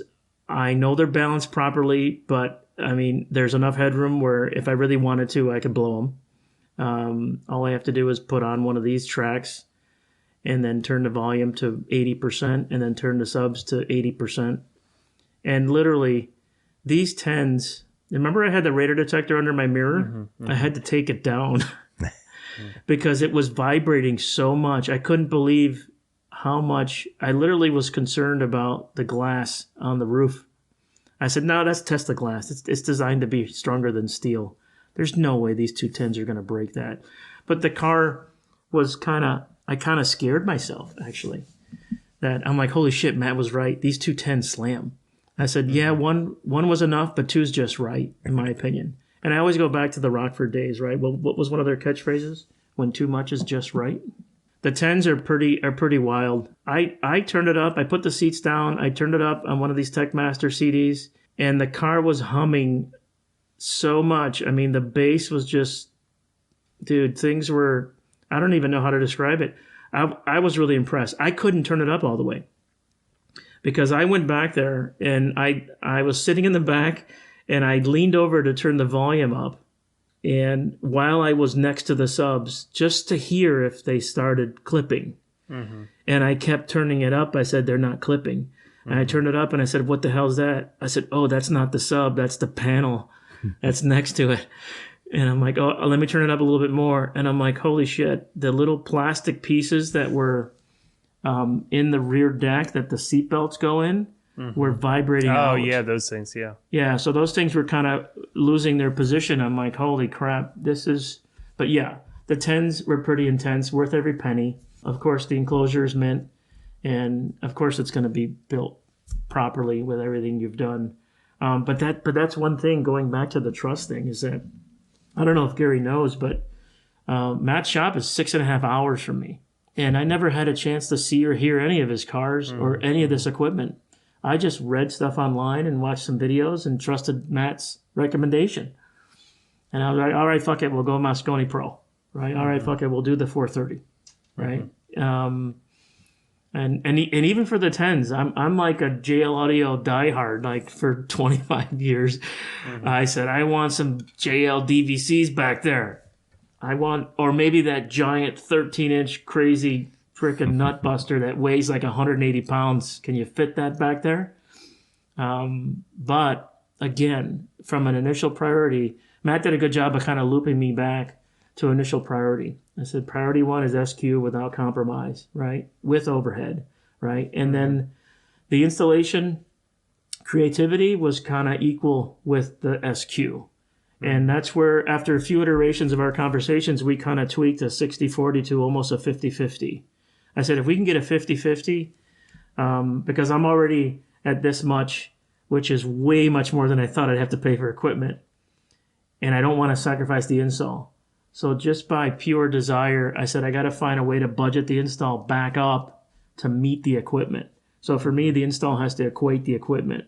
Not to say that hiding everything and coming up with the lowest installation budget for this high-end equipment wasn't an option. But I probably wouldn't have saved that much more money because it's still a lot of equipment and a lot of work. You know, the A-pillars were still custom, right? The sail panels were still custom. We still had to squeeze the 8s in the doors. And the 10s you had to find a place for the 10s that made sense. And you got to put the amp somewhere. Right. And luckily the batteries are tiny and didn't weigh a lot. That was really impressive too. But I'm still happy I did it the way that I did do it. And I spent about 3 or 4 hours in the garage listening to this car every day because the weather still sucks here and I can't hardly drive it yet. It was like 30 degrees here last night, and it was snowing the other day. I'm like, Jesus Christ, it's going to be May. But yeah, so the experience with Matt was a little intimidating up front. I had a lot of educating to do, and he just basically helped me focus the education. He said, focus on these elements. Go out and do your thing, learn about these amps, learn about these speakers. If you have the budget, this is what I recommend. And of course, if he's doing it with other cars, then other people are also seeing this. But it was really, really tough for me to not go down there and listen to one of his cars or talk to someone that he did an install with. I would deal with the same issue as like a client of somebody else. Yeah, and if you didn't have the resume, that would be a requirement. Like I would not go in, I would not walk in off the street of some shop that you did not know the reputation or didn't have the customer base to back it up and just write a check for something like this. That's for sure. Yeah, and I did tell him about that. I said one of the big things that intrigued me is how he's marketing himself on social media. I said not just the fact that he's there, but he's doing all the production and the pictures and the video himself. And he's taking the time doing these 20, 30, 40-minute videos talking about the entire install. I'm like, I don't see many people doing that. And doing he's doing sales. Yeah, and he's doing it for Tesla. So that was kind of a big deal for me because he's doing it all himself. And I'm like, wow, this guy, I have no idea what his shop looks like. I have no idea how many team members he has. He probably does everything himself. And I kind of expected that because that's what I'm paying for. But at the end of the day, it wasn't really hard to make the decision. I still dream every day about changing careers and getting back into it. And I still feel that when the timing is right, I will find myself back into it. If it's not, buying my own machine shop and designing my own components on AutoCAD, cool. And machining, like right now, I won't share too much, but right now I'm designing a tray that my Astel and Kern will sit in that sits inside the center armrest. And that where my finger's out, I'll push it and it'll retract out and float over so I can access it while I'm driving. Awesome. A little bit So better. let's just talk about that for a second, because there's a lot of people understand about that piece because I talk about it all the time. Yeah. But give me your opinion from listening to the MCU to your phone on the Bluetooth source, right, directly to the DSP, and then obviously the Astel and Kern. Like, from your perspective, your perception, what are the differences that you're perceiving as a listener? Yeah, that's a good question. So at the end of the day, when you're looking at a system of this caliber, and the guys out there that that are similar in my position and have a budget and are looking for high caliber systems, I was always led to believe that the source is the most important element when it comes from inputs and outputs, right? High voltage output on a head unit. This day and age with a Tesla, your head unit is this giant iPad looking screen. There's no slot for a CD player. So what's my head unit going to be, right? When I realized, and of course the MCU and the equipment that's used in the Teslas, it's not necessarily bad, but it's not necessarily good either when you're looking to take a signal and clean it up enough so that you can leverage the benefits of all the equipment that you're buying. Because the one thing you told me is like, David, I'm not going to sell you Utopia front end if you're not going to get a really good head unit, quote unquote. In this day and age, it's a DAB. And I'm seeing it more and more, and I'm like, wow, this is kind of the new norm. There aren't too many guys putting CD players in cars anymore. And when I did the research on the Astel and Kern, I'm like, oh my God, this is levels above anything that I expected. When I knew a little bit about balanced inputs and about DAC technology, but not so much on this new SP3000 with the 4 DACs and the proprietary technology they have, and the fact that it's a brick and it weighs like 9 pounds. I didn't even know that until you handed it to me the first time. I'm like, oh my God, my wrist is getting cramped if I try to listen to music sitting up on my bed. But hands down, the 3 preset idea, I saw that idea throughout a lot of your installs. And I'm like, that's really cool because I don't lose any functionality. And if I'm cruising on a long trip and I don't really, and I'm just streaming music, right? And I realize, well, I'm not going to do that. It's funny because I thought, well, that's a great option if I'm in this scenario. And I purposely won't allow that scenario to happen because this DAP is too good. And even when I Bluetooth, my iPhone 12, which is an older iPhone, but and Tidal being a better streaming service where they claim CD quality, 16-bit 44 hi-fi they call it. The hi-fi plus I had for a month, and I'm like, I'm not really going to get the value out of this. I'm really not going to use it, but I might stream over Bluetooth because it might be a little bit easier, or I might not want to carry my really expensive Astel and Kern with me to certain places where I'm going. But yeah, hands down, I literally do not use preset 1 and 2. I might use it if I have a friend that has a playlist. He's like, oh, can you Bluetooth my phone? I want you to get this song. And it's easier than just doing a search on Tidal, right, on the MCU. I'm like, okay, fine. But you're not going to hear what this can do. In fact, I had a friend come from Dallas. I built a system in his car way back in the day, and he's not much of an audiophile. He just likes booming system. And I put him in the car and I said, no, you're sitting in the driver's seat. And then I created my own like car audio test list playlist. A lot of the tracks you're familiar with, but I'm finding a lot of great great music out there that I'm like, holy shit. I listen to it on a set of really high-end headphones, and then I go into the car, and I'm like, holy crap, I hear that in the car and in the headphones. I'm like, and I probably wouldn't be able to hear that if it was through the MCU. But, so everybody knows who's listening, the Astle and Kern is the most expensive component in my entire system. And without it, I would not have invested in the system now that I have it. And I wasn't much for DAPs. I wasn't much for DAPs. I had an iPhone, right? And I streamed Spotify, and I knew it was compressed and it was crappy, but it was very convenient. And again, to be fair, when you listen to the phone, right, it's still, without knowing what the Astle can provide, the phone still sounds amazing, right? Yes. Until you like see the difference. It's like, again, a TV where you switch it from 1080p to 4K, you see that difference, right? You're like, oh shit, I didn't know the TV could look this good, right? Until you kind of switch the signal. So for me, the way that I described it to you over the phone, because again, from a sales perspective from my side, with you never coming into my shop, I have to describe to you in terms exactly what you should be experiencing and what you should be expecting. So I'm letting you know the separation, the width, the depth, all of that stuff just completely changes. So everything, the car just seems like you're walking into a big room versus something that's more narrow, right? And that's where Bluetooth is. But, you know, when we played like some of those tiny desks, they sound very transparent, very real. Like it sounds like you're sitting there watching the artist play right in front of you in this room.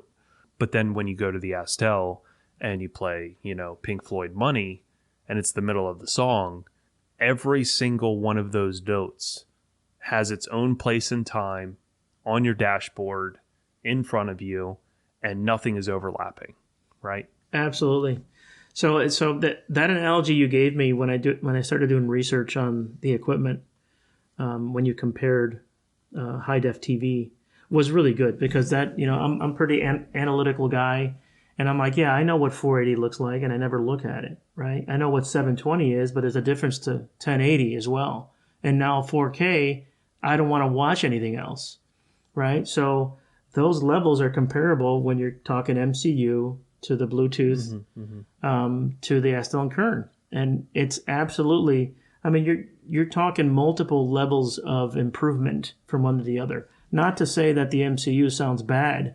I mean, it's 10 times louder than the OEM system, which actually was pretty good for crappy speakers. And I learned a lot about the DSPs, and these OEM cars are pretty amazing with the budgets they have to make these speakers sound really good. And I don't know why you need 13 speakers, but yeah, I knew there would be a difference. I didn't know the significance of the difference. And at the end of the day, the Bluetooth is really convenient. If I have multiple phones, or someone comes with a phone and they want to use their phone, or they have some tracks on their phone. But the AK is exponentially better. Again, that night that I picked up the car is an exception, because even on the way home, I couldn't figure out how to do the presets. And for 2 hours, I was listening to things at like 10% volume.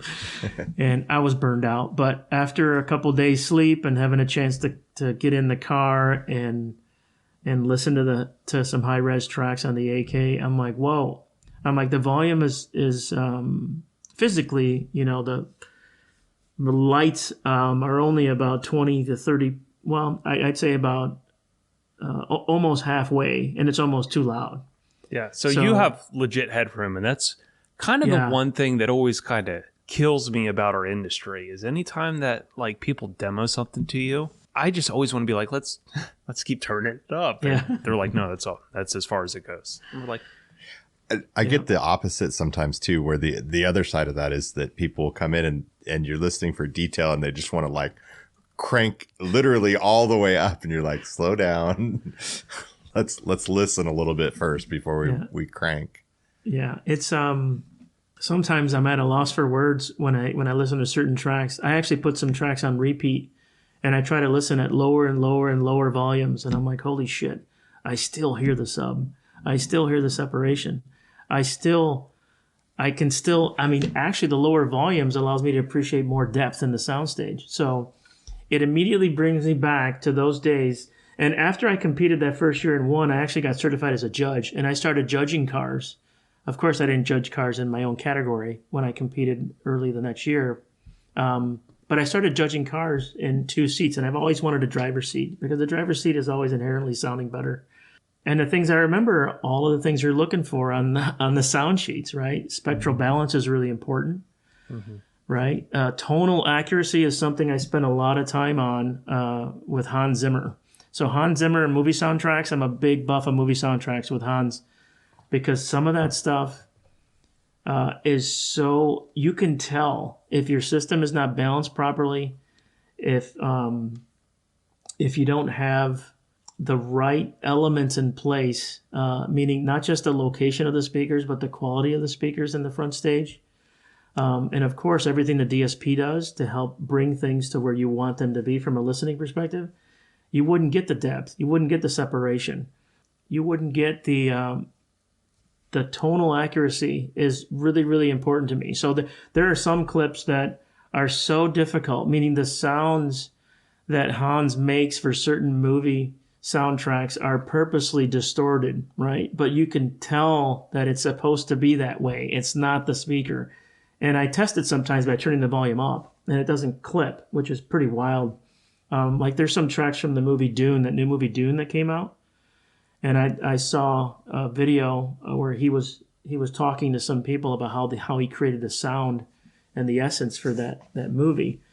And I started listening to some of those tracks, and I'm like, holy crap. And some of the tracks for like one of my favorite movies, Tron Legacy, and I'm like, holy crap. It's like, I don't even hear that on my hi-fi 7.1 surround system at home with my expensive Q9 4K Samsung TV. And I got a huge Denon with a ton of power. I got 2 giant 15-inch subs and everything. So I'm like, holy crap.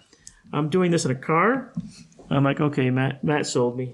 And that's how you know the testimonials are accurate, because there are so many testimonials on my website where people talk about their high-end home audio system and how they found faults within their system, or how their $500,000 home audio system doesn't even compare to what they have in their car. And the home, it is a different atmosphere.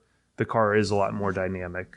But I've said on this podcast numerous times, I've listened to some great home audio setups and some great listening rooms, but when you can have that headroom in a car and feel everything that's happening but still have the accuracy, it's just totally different experience. Yeah, and that's one thing that helped me trust you, is that, well, Matt has a reference. I said, I haven't had a reference for 25 years. I haven't turned on my SG Gelita for like 12 years. So I really don't have a reference. But I think I know when I hear it what sounds right? And there are a couple of ways to test that. For anyone who is not considered an audiophile, you have to listen to the same track on the same device with multiple systems, and you will hear variations. And sometimes it becomes very subjective. Like, it depends on the type of music you listen to as well. But I listen to everything from reggaeton to these bass CDs to digital jazz to classical jazz to orchestrated music to hip hop to alternative. And I listen to a lot of trance music, a lot of electronic, and some of that stuff is just that digital bass just slams so hard. Sometimes I think I have a sub in the dash. But yeah, I didn't really have a reference because I was away from it for so long, but I knew what I wanted. I just needed to find someone to help translate it to the 21st century. And I was like, okay, Matt, after a call, second call, third call, I'm like, all right, I'm in. I'll bring the car. I'll bring it down early. You can have it as long as you want. And that was a little scary, right? I spent a lot of money on this new Tesla. I got like 12,000 miles on it, and I'm driving 6.5 hours away. And I really don't know what he's going to do. Like, initially, I was always involved in the creative process, right? And I was there. I could physically go and say, well, you know what? If we did this at this angle, or if we accomplished that on that end, it would make more room here.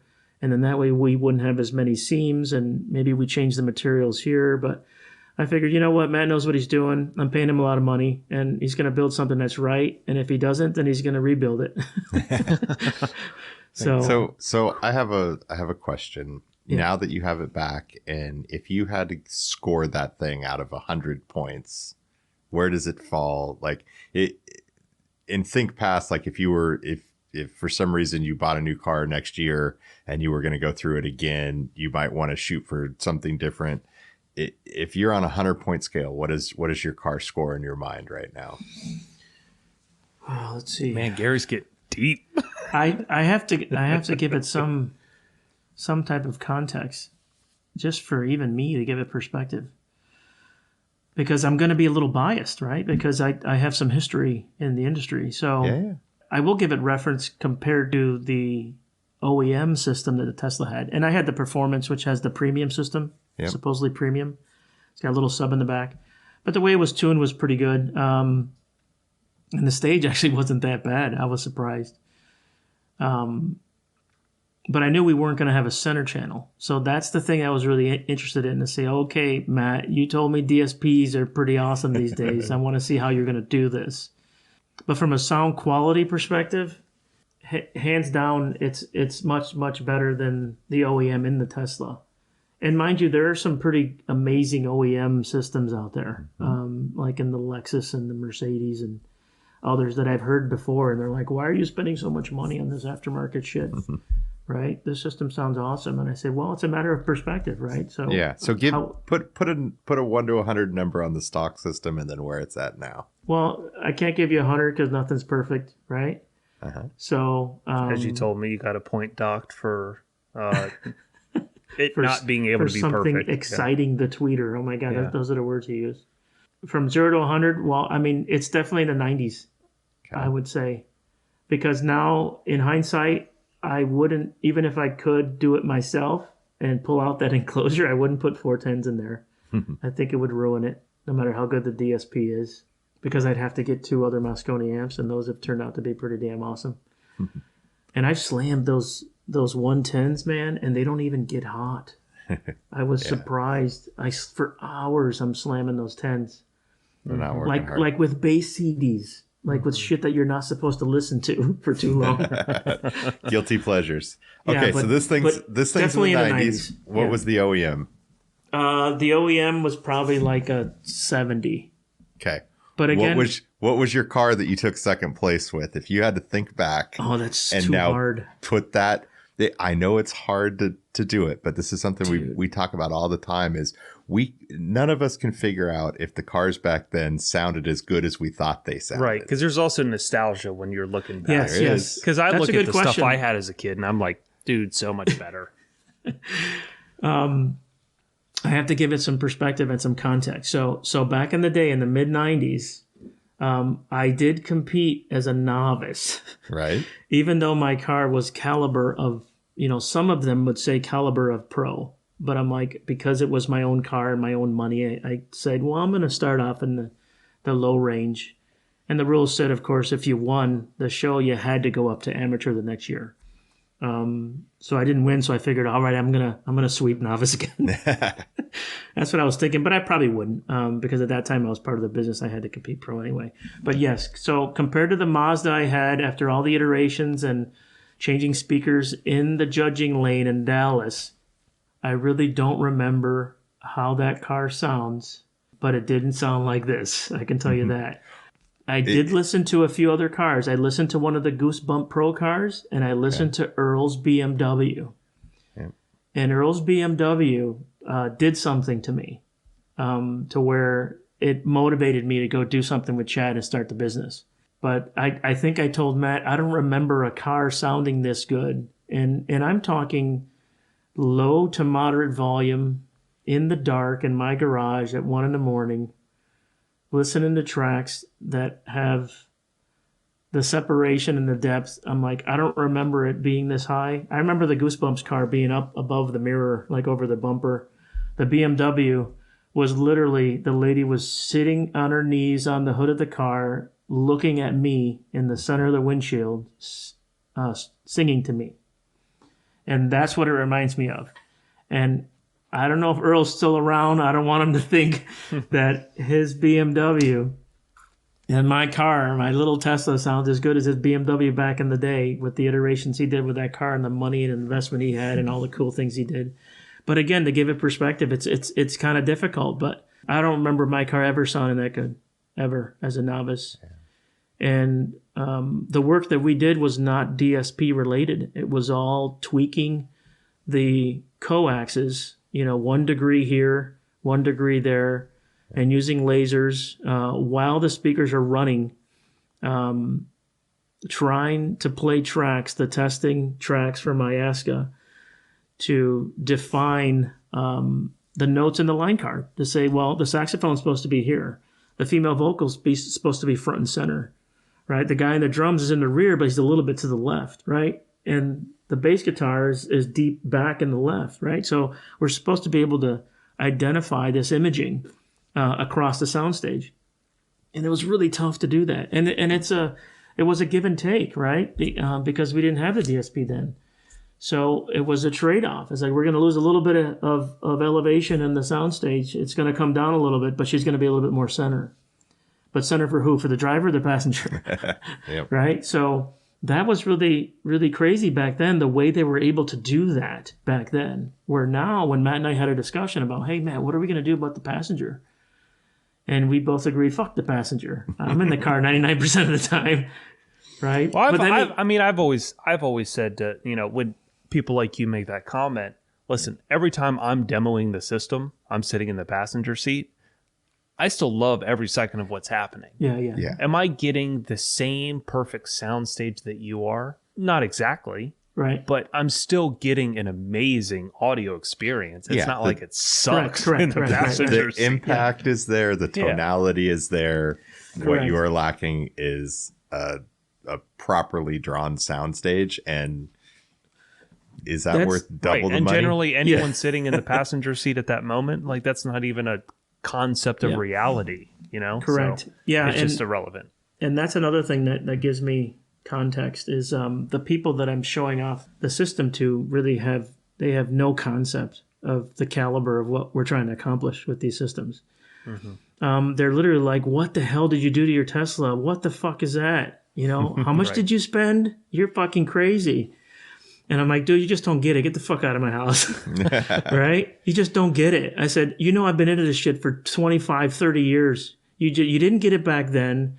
You didn't get it, 10 years ago, and you're never going to get it now. So if you don't want to listen to it, that's your loss. Get the fuck out. But there are some people that appreciate it. Like my friend from Dallas came back up. I went to college with him. And I played a drum track. It was a track that was recorded live on a small sound stage, and it was a drum solo. And he said, dude, it sounds like it's live. It sounds like I'm there with the guy. I said, yeah, that's the whole fucking idea. I mean, my other friends don't get it. Right? And you're in the driver's seat, dude. Tell me where that kick drum's coming from. Dude, it sounds like it's coming like right over the screen right here in the middle of the window. I'm like, dude, yeah, I don't have any. He goes, you got a speaker there? I'm like, no, there's no speaker there. He's like, bullshit. I'm like, dude, there's no fucking speaker there. Well, there is, but it's not used for the system. That's the factory speaker. Right. But dude, it's all DSP. It's DSP. And of course the speakers and what's driving them and the installation and the angles and all that. So, I'm still trying to find that friend because I've lost all my car audio friends over the days. But the cool thing is I have friends that have kids that are teenagers. And I'm like, dude, I went to my friend's house and I said, hey, you want to check out my Tesla? You want to see what I did? The kid's 17 years old and goes fucking gangbusters. He's like, holy shit, I want to do that. Dad's like, Perez, what the fuck are you doing? My kid's gonna waste all my money on his 1999 Civic that's rusting. As his first car. I was like, those dude, experiences don't happen anymore with young kids. That's right. I said, for me, it's kind of a legacy thing, and I'm still trying to get my kids involved. They'll never understand, I don't think, but I'll never stop trying. And I have friends that have kids that are coming of age now, and I'm like, well, I'm going to use their kids then, because I'm going to convince them that this is something worth doing and it's fun, and I'll take them to car shows with me, and they'll see there's a great group of people. The dynamic is awesome. The people are amazing. What people are doing with their cars are amazing. Not just car audio, but everything. Like the whole modded scene for EVs is starting to get pretty big. And I'm like, this is going to be big in 10 years. And I'm like, I want to be there kind of spearheading it. And if I can't do it with my kids, I'm going to do it with yours and their money with their cars. But it's, I mean, for me, another big part of it is not just the education, but trying to be somewhat of a level 1, 2, or 3 subject matter expert so that I can speak intelligently to others who are like, wow, how do I get something like that? Right? Instead of just throwing them to Matt and Matt scaring him saying, well, that's going to cost about this, right? I can at least educate him a little and give him a little bit more time to say, look, there are varying levels of high fidelity here. 100%. And when you read about high fidelity, when you read about high res music, when you read about audiophiles and what it really means, there are different categories of people. There are different categories of systems. There are different categories of audio excellence, and some of it's subjective. But when it comes to cars, you have to have a reference level, right? So for me, you got to have a reference. You compare it to a studio. You compare it to a high-end system that has all the speakers in the same enclosure, and you're equidistant to all the speakers, so the alignment's proper and everything's balanced, right? Your spectral balance is there from 20 to 20K. Not too heavy or too high anywhere. That's what we're trying to recreate in a car. So that when I explain that to the kids are starting to understand, oh yeah, that's right. The tweeters are separate and then the mid-range are over there and the 8s are way down there. I said, yeah, your ears are not by your ankles. So how do you think you get that sound to come out of the dash? And that's what I've always said makes car audio so special, is just because you have to get over the illusion of where the speakers are located. Yeah. And you can see the subs in the back, and yet the subs don't sound like they're playing from where they're located. And, you know, like you said, your buddy talking about the speaker in the center of the dash, and you're like, there's no speaker there, right? So it's showing all of that. When you're in a home, you understand subliminally to stand between the speakers. Like that's, and you go to the movie theater and you know the best seat is always going to be in the center. And that's just what you know. But when you sit in a car, you never really think about it until it's pointed out to you. And then you think about the logistics of everything, and you're like, it shouldn't sound like that. Right. Based on my eyes, right? So I think that's a big component of making car audio special to the person sitting in that driver's seat, especially if they're not educated about audio at all. Right. And I've had a few examples where people really didn't understand audio, but they knew that their favorite track sounded pretty damn good, right? Mm-hmm. So whatever the reference is, there's a reference there. So when I take that information and I digest that for a minute and I say, okay, how do I explain to this person that can't even spell audiophile? So I try to come up with analogies, and it helps a lot. And then people become interested and they want to learn more. And then I get a call later saying, hey, I did some research on that A&K. How much did you pay for that? Because that looks pretty damn expensive. I said, yeah, but you did the research. So what did you learn? I said, do you know what is leading in DAC technology these days?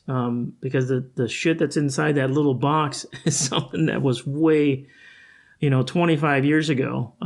You would have never thought you could do something in that little device, what that thing does. Mm-hmm. And then the fact that the speakers are all in different locations. I said, hey, the reason why I do this is because everybody says it's impossible, right? How do you recreate that kind of reference level sound in the worst environment possible? All the speakers are separated and all around you, right? They're nowhere where your ears are. And you have all kinds of materials to reflect all types of phasing issues.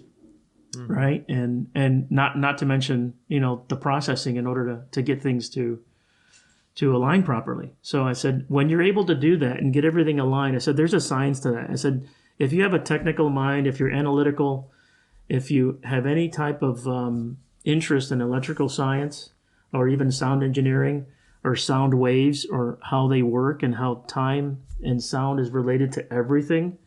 Like there's a guy that I found on YouTube called The Semantics of Sound. I don't know if you guys, I forgot his name, Nigel something. But he creates these really cool videos where he puts something next to a speaker that puts sand on it. Oh, yeah. I've seen this video. Right. Yeah. The Semantics of Sound. Mm-hmm. I said, I send that video to so many people to say, look, this is what sound is, and you can see it physically. So when you take the input through your eyes and you're like, that's what the world is made of, right? There's science that's been proven that everything around us is based on frequency. I said, the science of that really intrigues me. And I take the pleasure of music to show how I want to appreciate that. So, and I do it in a car because I love cars and I love modern cars and I love shit sounding like it's coming out of the windshield. So it's something that I like to pass on because I'm just in an area right now that's really slow on that. I mean, all the guys here are still old school hot rod guys.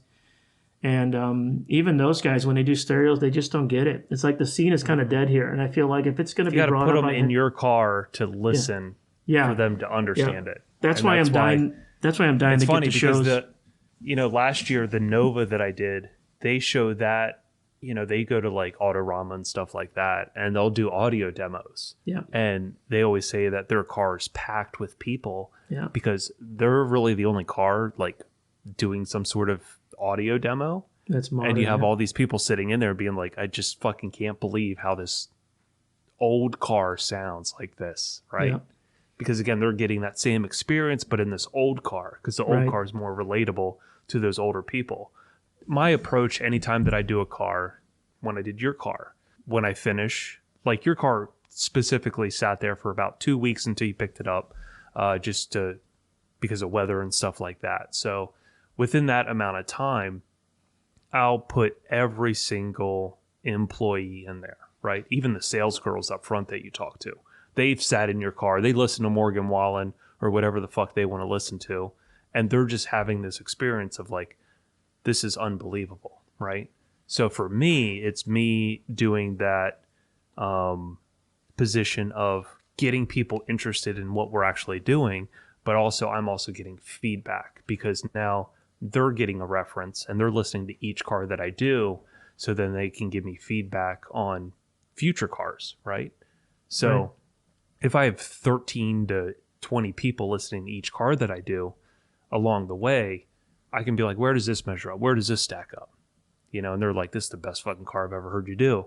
Or it doesn't sound as good as that one car, right? And then that gives me good feedback to let me know where I'm at. Because, I'll be honest, you listen to a car a lot for one day after the tuning process, or you go in the next day and you're like, holy shit, this actually sounds way better than I remember yesterday after listening to it all day during the tuning process. Because, during the tuning process, you're also tweaking stuff. So your hearing's all over the place. And then you come in, reset the next day, and you're like, man, this sounds fucking great. So same thing when you have all the feedback of all the different people will tell you real quick, this is amazing. This is great. You also get to pick up yours was one of those cars. You also get to pick up on the, people of different heights and different body builds and that sort of thing are having a different effect on the sound. And you'll also start to learn what those people's flavors of choice are when it comes to the ice cream of sound, which is pretty cool that you have that many people around to do that with. Plus, kind of like Andrew Jones was alluding to on our prior podcast, just talking about, it sounds a certain way if there's enough, because he came from the technical background and the mathematical background where you're doing testing and, if two tests line up, then that they can connect. So there's enough people saying, yeah, my image is directly there. And then if we listen to like Chocolate Chip Trip and you're like, okay, use your finger and just follow the frequency and tell me where it's going. And then you can see how far they're going behind them with that, rotating frequency. So that gives me the validation of, okay, I know I hear it like this, but how do these 10 other people who hear completely different, how do they hear it, right? Because obviously you're going to get some discrepancies within people, but as long as I'm averaging exactly what I'm feeling, then I know that, okay, this is what it is. Yeah, sounds like you guys need a Sound Q and coffee event out there. Like we're lucky that out here a few times a year, all the local competitors get together and everybody meets in a parking lot, just like a Cars and Coffee, hangs out. Everybody's invited. They put, posts up on Facebook and you can come and you can hear all the top cars and there's a lot of people that just come just to listen. They don't even have systems of their own, Right. or they're thinking about getting a system and that kind of stuff. So events like that, it seems like they're kind of making becoming popular. There are only a couple of shops here that actually still do the work. There's one near me called Infinite Audio, and I knew they've been around for a long time, and I forgot about them until I went to Cars and Coffee at Titan Motorsports last year. And this guy brought a brand new BMW X5, I think, that was decked out like Super X5. And he had a system in it. And I'm sorry? In Tennessee, Titan? It's Titan Motorsports in Henrietta, which is near Rochester. Okay. Yeah. So they have a Cars and Coffee like once or twice a month where, the owner has a couple of McLarens, all the Lambos come out. And then you get some weird stuff, and then you get like my car, which is the only EV there. But the guys are cool. We're all accepted car people for the most part. But this guy came in with a big BMW, and he was bumping, right? And I went back. I said, "So what do you got in there?" He opened the back. He's got 2 10s in there, and I'm like, "Well, that's kind of sloppy." It slid all the way back and hit your tailgate. He had to push it back, but it sounds pretty wild. Where are the amps? And the amps are behind the seat, like totally buried. And they weren't even turned so the heat sinks were vertical, because hot air rises. So I'm like, those are going to overheat in no time. And I'm like, man, who built your system? And I'm like, but those guys used to do really good stuff. And I think they changed ownership. And to your point, Gary, I'm thinking these shops, I might just show up and say, hey, I'm a car audio guy. I used to compete. If it's the same owner, you may remember me from Rock Communications, right, with the Mazda. But I have something I want to show you. But this community here is very small, it's very conservative, and there's a lot of chest puffing. And I'm worried that I'll go out and I'll demo the car to a bunch of people, and they're just all going to call Matt and Gary because the caliber of the systems here.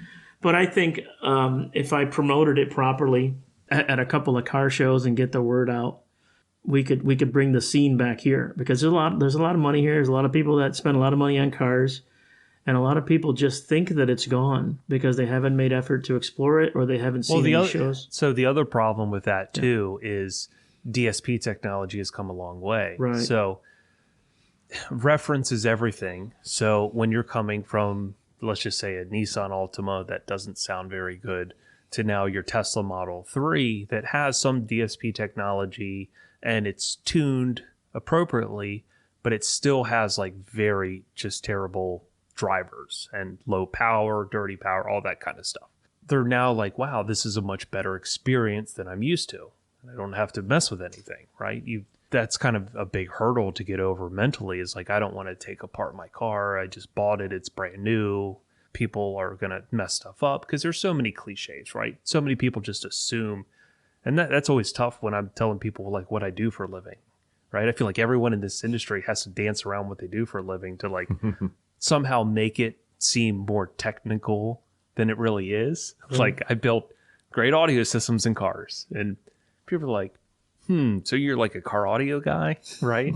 Yeah. And there's Radio just this putter in weird stigma to it. So yeah, so those people are listening to the new cars and they sound good enough. The only people that know they don't sound good enough are people who had awesome systems back in the day, Right. that push the envelope, right?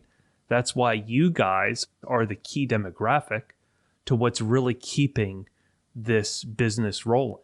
Right. If it's not for people that have experienced better, people don't know it exists. People like my daughter or her friends in high school, they don't know. And they're never going to know unless they've fucked around with shit to know. So that's an issue, right? Right. I feel like I'm the last generation of the people, because I got into audio when there were still magazines, and when I used the same VHS tapes that you had to learn how to fabricate. And after my generation, there might be one more generation, but that's about it. And who knows where cars are going? Who knows where all this stuff is going, right? Right. Are people even going to purchase cars anymore? Are people just going to ride share? Right. Like, who knows? But I do know one thing, manufacturers are still going to put the cheapest shit they can in cars. Oh, yeah. So Well, We're I good. think, We're good for a while, for the foreseeable future. yeah, I think I read an article somewhere recently about, I can't remember the brand, or maybe it was your podcast, or maybe part of your podcast brought me to an article. But it was someone who wanted to pay someone saying, I want you to build a system for all the new cars that are coming out. Let's say Lexus. I can't remember the brand. And they all have to sound really, really good because we don't want people hacking up our cars with aftermarket shit. And it's like, okay, well, if you wanted to sound good to compete with that stuff, then we're going to have to over-design the shit out of this because you're not giving me any budget. So with no budget, making it sound the way that it sounds with paper speakers and a little bit of technology in the DSP and a little bit of power, like these guys have been able to accomplish a lot, I think, with very little budget for the audio in these cars. But again, it comes down to perspective. And I think starting off with the young guys, your point about finding my generation and finding them to come back and appreciate what's advanced in the technologies and what you can do to duplicate, if not exceed the audio quality back in the day.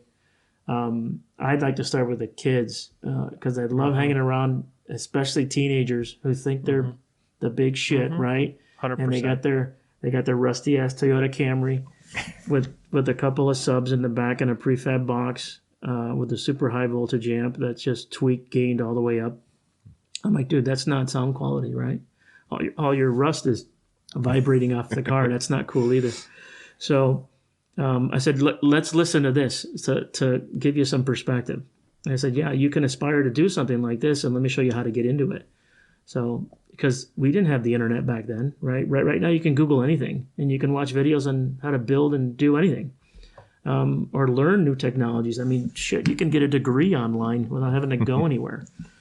So I'm trying to get to the young kids of all my friends who have an interest in cars to some degree, and I want to put a mark on that and say, well, it's not just cars and horsepower and giant turbos and an airbag in your car. It's like, dude, you sit in your car for how long and you're listening to the shitty system, but you never thought about investing money to do that because you never knew how or what's out there. So there really isn't a conduit, especially around here, for kids to learn that stuff. Yeah. And if they do get any advice, the advice is always tarnished with, well, but those install guys, they could fuck your car up, right? If they don't do it right. I know some friends that had some really bad problems and they had to rip everything out and lost their warranties. And I'm like, well, that's not good for the industry. But yeah, I can definitely relate. But I'm going to do my part. So I'm already trying to connect with other guys in the Northeast. It seems a lot of them are in the Jersey, New York City area, not just with EVs, but just with the high-end systems, just to go to shows and let people listen. Because a lot of guys see the Tesla and they're like, oh, that Tesla's kind of cool. It's kind of dropped. It's got some cool two-piece wheels on it. And then when they see the trunk, it's like, whoa, what the fuck is this? And I'm like, yeah, you want to hear? Sit in the driver's seat. What's your favorite song? So I see that happening a lot this summer.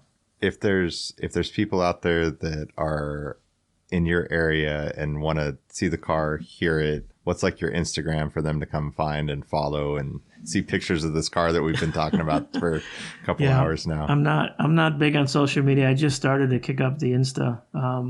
But you can find me on Insta. The tagline is double stuffed. Don't type that into Google. Yeah, you might get some other. I mean, there's innuendo there. Don't get me wrong. I mean, it's all in good fun. And right? if you're at work, at least hit Google Incognito before you type that in. Yeah, exactly. But I'll probably be posting more on TikTok when I start doing some videos and some reels and stuff. But I want to get it out there with some other guys that, the other Tesla guys. Those guys do an amazing job. And they're younger guys, too. Some of them are younger. I found one guy down there that was around my age. I'm like, wow, dude, you got a Model 3 that's slammed to the ground with 3-piece wheels. I'm like, shit, we got to talk. But yeah, so... And then around here in Rochester, I travel to Buffalo a lot, the home of the Buffalo Bills. The bar scene, the microbrewery scene is pretty big down there. And they got a pretty good car scene down there with some Battle of the Borders is a national show where the guys from Canada come down. And they have a big show at a track where they have drifting and everything. And they have best audio. And best audio inside the car and best audio for people outside the car. So when you open the hatch and you see the wall of speakers, that's what they compete with down there. But I don't see any SQ cars. A lot of modding and stuff. But yeah, I'll probably take the car down there. Locally, I'll probably hit all the hot rod shows just to make my own category, I guess, unless I find another. I haven't seen any other modded EVs in Rochester. I saw one in Buffalo, but nothing to the extreme I've done. But I'll get it out there, probably Syracuse, and I'll definitely be heading down to Jersey, New York City a few times this summer. Because so far the guys just chatting on Insta are pretty cool guys, and from ages in early 20s all the way up to 50s in this group, and they all have modded Teslas, and I'm like, that's cool. That's awesome. So, and a couple of them, of course, two of them at least. Maybe you'll be at SEMA next year. Yeah. With the group. Yeah, man, that'll be cool. I just want to get into that Electrify show because it's all about modding EVs, and I want to, because that show is supposed to have vendors and everything and all kinds of suppliers and stuff. And I want to see where they're taking that. That should be pretty cool, just to see all the other cars and what they're doing. Because I'm pretty modest. So your car, what portion of the job I'm assuming the sound quality over the aesthetics, but how would you balance the aesthetics with the sound quality? How would I balance the aesthetics? Yeah, I think when we had the conversations and I tried to get the budgets about equal, about 50-50, that's kind of how I feel about it. And I always felt there had to be something that's a focal point from the install, and that's the enclosure. If it wasn't the enclosure... Are you happy that I turned it around to where the glass is on the trunk side and not the seat side? I think it would have been awesome both ways. It is cool how like both sides are finished product, right? Yes, right, and that was the plan. Yeah, and that was the plan. Yeah. I don't know. I mean, we talked a lot about how it would affect the pressurization of the trunk and the sound quality, but you mentioned it should be nominal because we have pass-throughs through the rear deck and venting. And there's a lot of space between the subs and the back of the rear seats. So there's a lot of space there. It's not like they're pressed up against the seat. So, but yeah, I like the fact we turned them around because the enclosure is very deep in the trunk. So even on a sunny day when you open the trunk, you can still see a little bit of the glow of the LEDs in the enclosure. And when it's I went to a local shop, really, really cool guy. The shop is called Warren Buffett, Buffit. And it's a detail shop, and the guy there I met at a show that's about an hour east of me. It's a big, or was it west? I think it was an Ellicott show. It's basically an annual show. There's hundreds and hundreds of cars that show up from all over the place. He saw my car there and dropped a business card. He wanted to check it out because he saw it driving around Rochester. This is the guy that's probably going to promote my car more than anybody, because when I came back and I dropped by his shop like a week or two ago, he goes, holy shit, your car's back? It's done? He goes, bring it in the shop. So he brought it in the shop, turned off the lights, and everybody went ape shit. Because in the dark, the way the lights, not only in the passenger compartment, but in the trunk, they just, that's the highlight. And that's something we did back in 95 with that bandpass enclosure. It was similar. The subs were firing forward, but it was a single reflex bandpass. So the subs were enclosed through glass with neon. And in the back, they shared a chamber, so you saw the big JL magnets kind of floating there with neon coming from the bottom. So I wanted to duplicate something like that.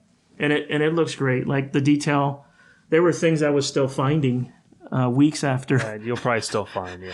I don't think I've ever done a more elaborate enclosure. Yeah, like inside the enclosure, I'm like, oh, wait a minute. That's glossy black acrylic. And then there's that. And there's matte black, and then there's rose gold, and then there's white. And then there's Alcantara, and then there's the other different Alcantara, because you got two different Alcantaras. There's two different Alcantaras, yeah. And then the rose gold highlights were pretty sweet. I was kind of nervous about that because I'm like, what if I change the wheels? And I'm like, well, now I can't. It's got to be I just ran with it because I was like, hey, it's a new laser acrylic. And I knew you came would. in my swatch book. And then I was like, well, he obviously likes the wheels because they're on his car. Yeah. So, I mean, and you had changed the color to the Tesla to the rose gold on the MCU. So I was like, obviously he likes the color, so I'm just going to fucking roll with it. Well, the reality of the rose gold is my daughter. So my daughter loves rose gold, and she got a rose gold MacBook Pro. She got rose gold Beat headphones. She got a rose gold iPhone. She got a rose gold iWatch over the years. And then I went shopping for wheels and online, and she saw the pictures on the website, and she's like, "Oh, get those." And I'm like, "You want me to get pink wheels?" She goes, "They're not pink, they're rose gold." I said, "You have to say it like that, rose gold." And I'm like, "I don't know if I can do it. I don't know if I can do it." I said, "I love you, but I don't think I love you that much." And then I did it. And I'm like, "Holy shit, what did I do?" I opened the box. Yeah, I opened the box and I'm like, "Holy shit, I won't hear the end of it from my friends. I'll take it to a show and they'll be like, what a fucking Tesla." But yeah, I was a little worried about what the public would say. Like all my friends at the shows. And I put them on brand new, and I went to the last Titan Motorsports Cars and Coffee for the season. This is before I did the audio. I didn't know what people were going to say. And there's all kinds of super, super nice cars there. Like, 3-piece carbon wheels on freaking Lamborghinis that were probably 10 grand a piece. And I'm here with my BC4s pink wheels. But the guys loved it. I couldn't believe it. The guys loved it. So after a little bit of time, they kind of grew on me, and I love them now, especially with the highlights in the system. Everybody talks about the wheels. I thought it'd be a good way for me to get the chicks, but it's not working so far. But yeah, so what else can I tell you? Really happy with the system. I spent way more than I thought I was going to spend, but I get it, right? I get it, especially the labor. And I know you put a lot more into it, Matt. And I know it was... Yeah, and that's kind of always the deal. And Yeah. same thing with the Camaro that I just did is you get so far into something and then you're just like, and that's kind of how I design. Like we talked about concepts, right? The box floating over the amps, because obviously there's only so many places you can put stuff, right? It's not like, we're destroying the car to install this stuff.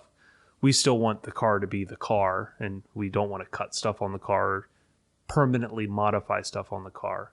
Unless the client has zero issues with that. Like the Camaro guy, we did a rear seat delete, but he's like, "Listen, this is like a museum piece for me. I love the Dark Knight, Batman movie. Love the Callaway Camaro ZL1." And he's like, "Quite honestly, I don't know if I'll ever even really drive this. It'll probably just be like a museum piece in my garage to just like look at and admire." So he's like, "I don't care about the backseat. I don't care about this. So I could make permanent modifications and cut some of the shit out that was back there to put the stuff in there." But obviously something like yours, we want to keep it all intact and serviceable, and stuff breaks on Teslas a lot, right?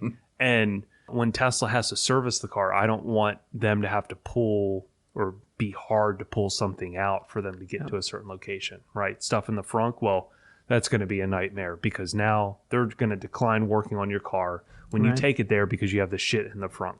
Same thing if I had a subwoofer that was like near the charging port, right? So it's like I stay away from that strategically. But, we also solve issues like, having that area for your charging cable. Yep. Because the one thing that I see every fucking Tesla guy come in, I'm like, "Where's the charger?" Like it's under the seat here, it's in the back here, it's in the front here. Like there is no spot for it. I don't know why Tesla hasn't manufactured a universal space that everyone keeps their charger, right? It's just somewhere different. But manufacturing the space in a smart way is what we always have to do.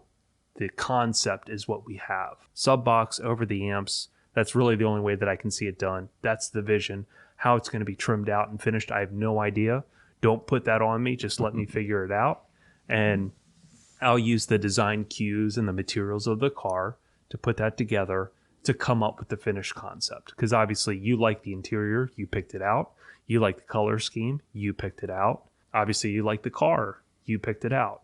Teslas are a little bit different in the fact that they don't have a lot of DNA as far as design inside the interior. It's pretty plain.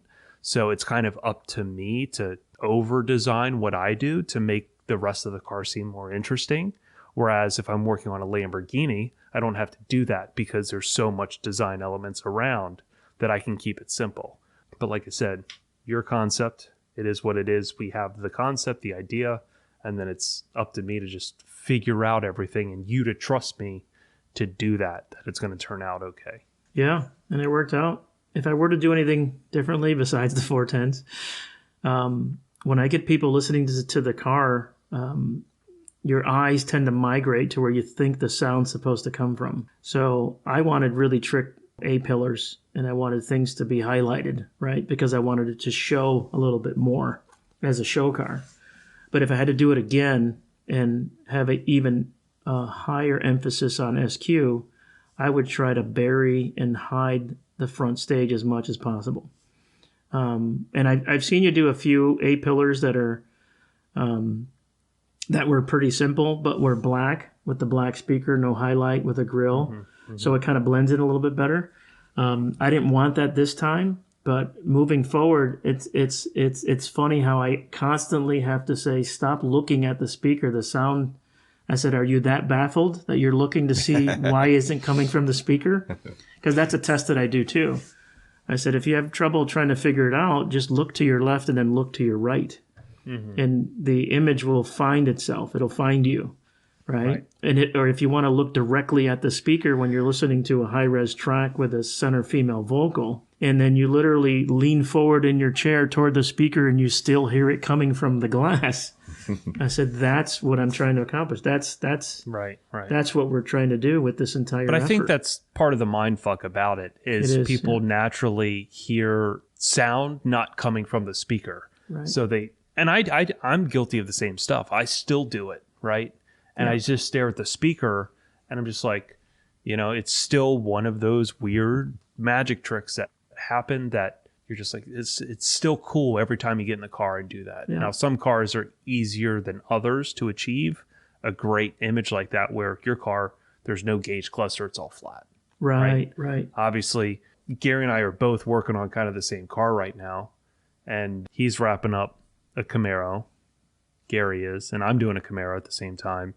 And something like that, you have this tiny pillar, and then you have the big speedometer cluster with the heads-up display that's like right blocking the mid-range, so you're going to have all these reflections in this area. Right. Whereas in your car, it's just flat. So I mean, it's a great landscape to do a system like you've done, and that's why we did the shop car as a Model 3. And when I saw the Model 3, I was like, holy shit, this car is amazing, because everything is uniform across the dashboard. It's not like there's a bunch of obstructions and reflections here, and on this side there's not. So that was part of the reason. I'm sorry, that was part of the reason why I leaned away from kick panels, because I had an affinity for kick panels because of the experience and where it was taking the SQ level and the depth of stage and the width of stage back in the day. A lot of work without DSP, but that kind of helped, because with the flat dash and the symmetry there, I'm thinking, wow, this should be pretty good. I wanted to try to soften the dash too and put Alcantara there too, but I don't think it makes that much of a difference at this point. Again, because of the DSP, the advancements in DSP. I was kind of blown away. And then my final question for you, since we always ask other guests, when you got in your Model 3, when you finally got home and you got some sleep, and you're like, let me see what this thing can do, what are the first two songs you're playing?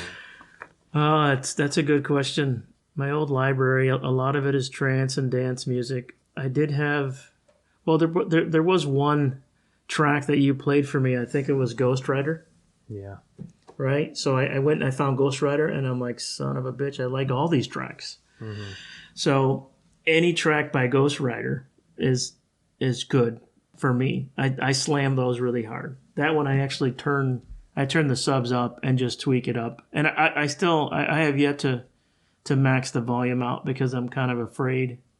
I mean, my eyeballs start vibrating, Mm-hmm. So it's kind of scary. And isn't it weird though how like you can play a track like that, and you and I talked about this on the phone, that you can just turn it all the way up, keep going, and it gets to the point where it seems like the dash is going to rip in half.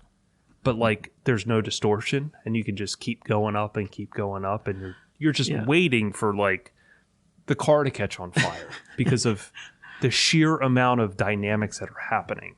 Yeah, I was really impressed at the dynamics of the tweeters, because one of the big problems we had back in the day was the brightness of the tweeters. How do you soften the tweeter, considering it doesn't take a lot of power?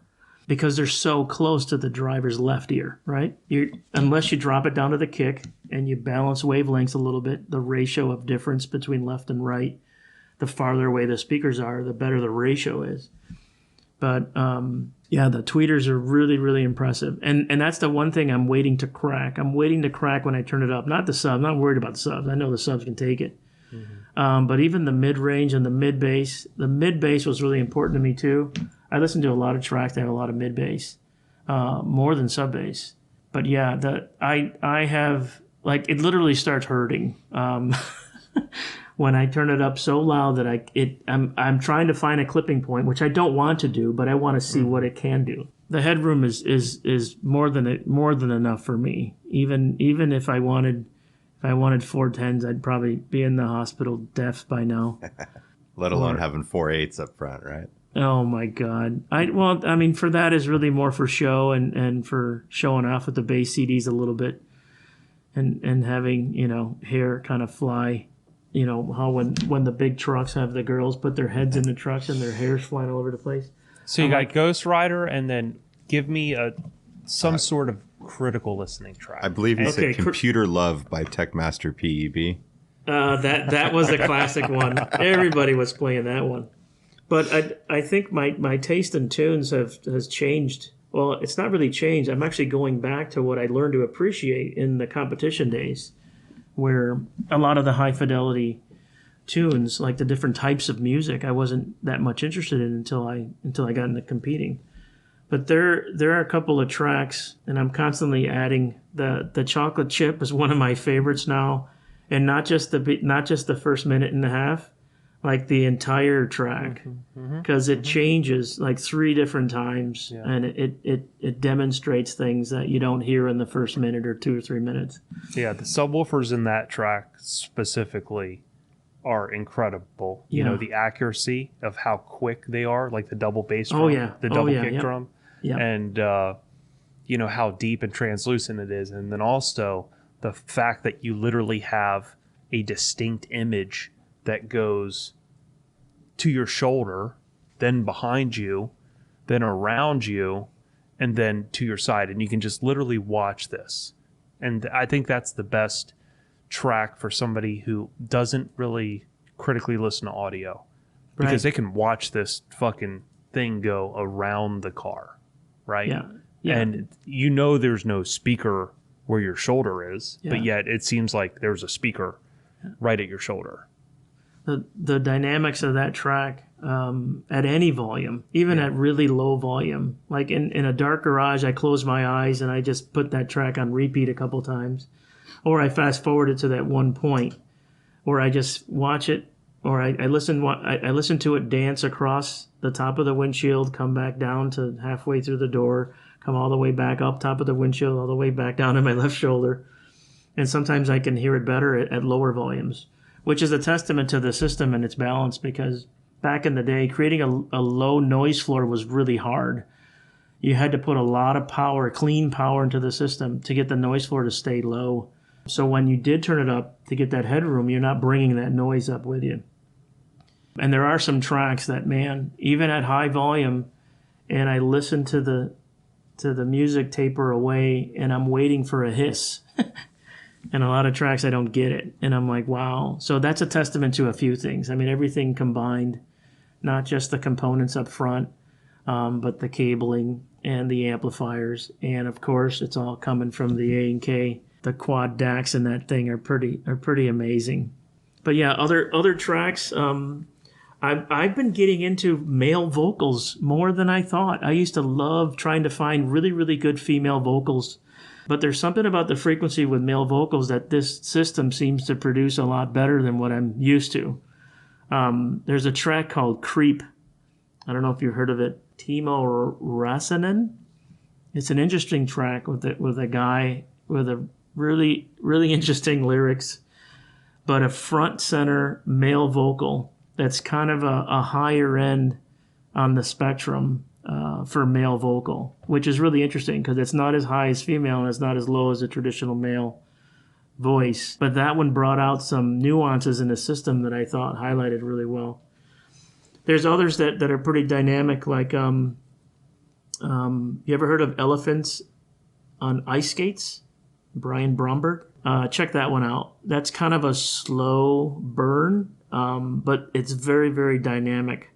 And there are a couple of classics that I like Fanfare for Common Man. There's one that I found recorded by the Minnesota Orchestra. The bass drums in the orchestra and the horns are just amazing. The separation is really, and the depth of the drum is pretty crazy. Like you can tell it's literally in the back of the orchestra out beyond the windshield. But a lot of the traditional stuff, a lot of the drum solos I like, especially the live ones. Oh, there's another one cool that's a slow jam that kind of like Ghost Riders called Hush Hush by Michael Lamy. I think you guys know Last Rainforest by Smilk. And some of the old school Run DMC's Sucker MCs. Man, I've turned that one up. And actually I got a good recording. I got a good recording of that one that I can actually turn up and get some headroom out of it. Awesome. And any other track that kind of enhances the mid bass, the mid bass to the sub bass, anywhere in the middle, tracks that enhance that part of the spectrum. I have a lot of tracks that kind of slam. Matt, to put the period to all this, can you run through real quick the entire product list? We know it's Utopia M. Utopia M8, Utopia M 3.5 mid-range, TBM tweeters.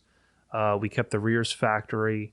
We have a Mosconi Pro 430 on the front mid-range and tweeter. We have a Mosconi Pro 210 on the front Utopia 8-inch mid-bass. We have a Mosconi Pico amplifier on the factory rear speakers. We have a Helix DSP Ultra. We have a Mosconi Pro 110, two of them, one on each Utopia M 10-inch subwoofer, 2 lithium-ion batteries, Helix conductor for the controller, and an Astel Kern. And the Astel Kern. And the heart of the system, yeah. The most expensive component. And when you machine that new bracketry for it, I hope you make a little miniature pull-out handle for it. Yeah. So just like old school, when you got to take it with you, right? You can carry when you got to take it out. Well, that's the deal with these DAPs. It's like, where do you put it? Like, I can put a playlist now and stick it in the center console where it was designed to sit. But if I want to change something, it's you got to take it out. It's you got to kind of take it out. Yeah, I built a little magnetic floor for it to sit on in the console. Yeah. So it's angled at his viewing angle, so he can see it if it's rolling through playlist. Right. Yeah. I can still get my hand in there and maybe press something while I'm driving. I can see. But I thought with the center console, I can create some kind of push-pull tray. One push in and it slides out, and it'll just sit right there where my hand naturally sits, right in front of the main controller. Would be pretty sweet. I think it'd be pretty trick. So I'll design it on Fusion 360, and then I'll take it to one of my programmers at the machine shop where I work and say, hey, I want you to make these parts after hours. Don't tell the boss. Awesome. I hope he's not a listener. No. He's like, you got pink wheels? What the hell kind of car is that? I said, it's electric, you idiot. How much do you pay for your gas on your big F-350? He said, $1,000 a month. I was like, yeah, I pay $15 a month to fuel my car. There you go. And do you want to race? Well, we definitely appreciate your time for coming on and telling your experience. And thanks, man. Like everyone, we could probably talk for 10 hours about what we're passionate about, but we're East Coasters and I got to work tomorrow. Yeah, it's late. What time is it? Yeah. Oh, wow. Yep. Yeah, that was a good chat. I didn't expect it to go that long, but like most of your podcasts, man, you just talk. We can talk and talk and talk, but all good stuff. I can tell you, I'm at a level of motivation now. I'm probably gonna do something more with this. But yeah, it's cool. I'd never known that you were that into it. I knew you were into it. I didn't know you were that. Oh yeah, yeah. It was my life. Like I left my whole engineering career, what I went to school for, to do this, and I'll probably do it again. Right? Yeah, car audio lives. There's still some good people out there, and it's still fun. It's still obtainable to get something like that in a car like you have. That nobody wants to take apart. Gotcha. So. Yeah, I think the next step for me would be I got to balance it out with this old-fashioned car audio podcast, and the next car I got to have Gary build. Yeah, there you go. Maybe that one will put 410s in. Yeah, I'm not maybe opposed to that. Maybe it's time to buy a mini truck or something with a wall in it. I need something. Yeah, I need something Throw a bigger. Museway DSP in there. Hey, Yeah, now. Nothing against Museway. I love you, Chris Bennett. Well, again, we appreciate it, and I'll probably talk to you soon at some point. We'll text. We'll talk. All right, yeah, I'll keep you posted. I'll try to bring you more clients. All right, cool. Awesome. Thanks again, David. All right. All right, thanks, guys. Roll the music.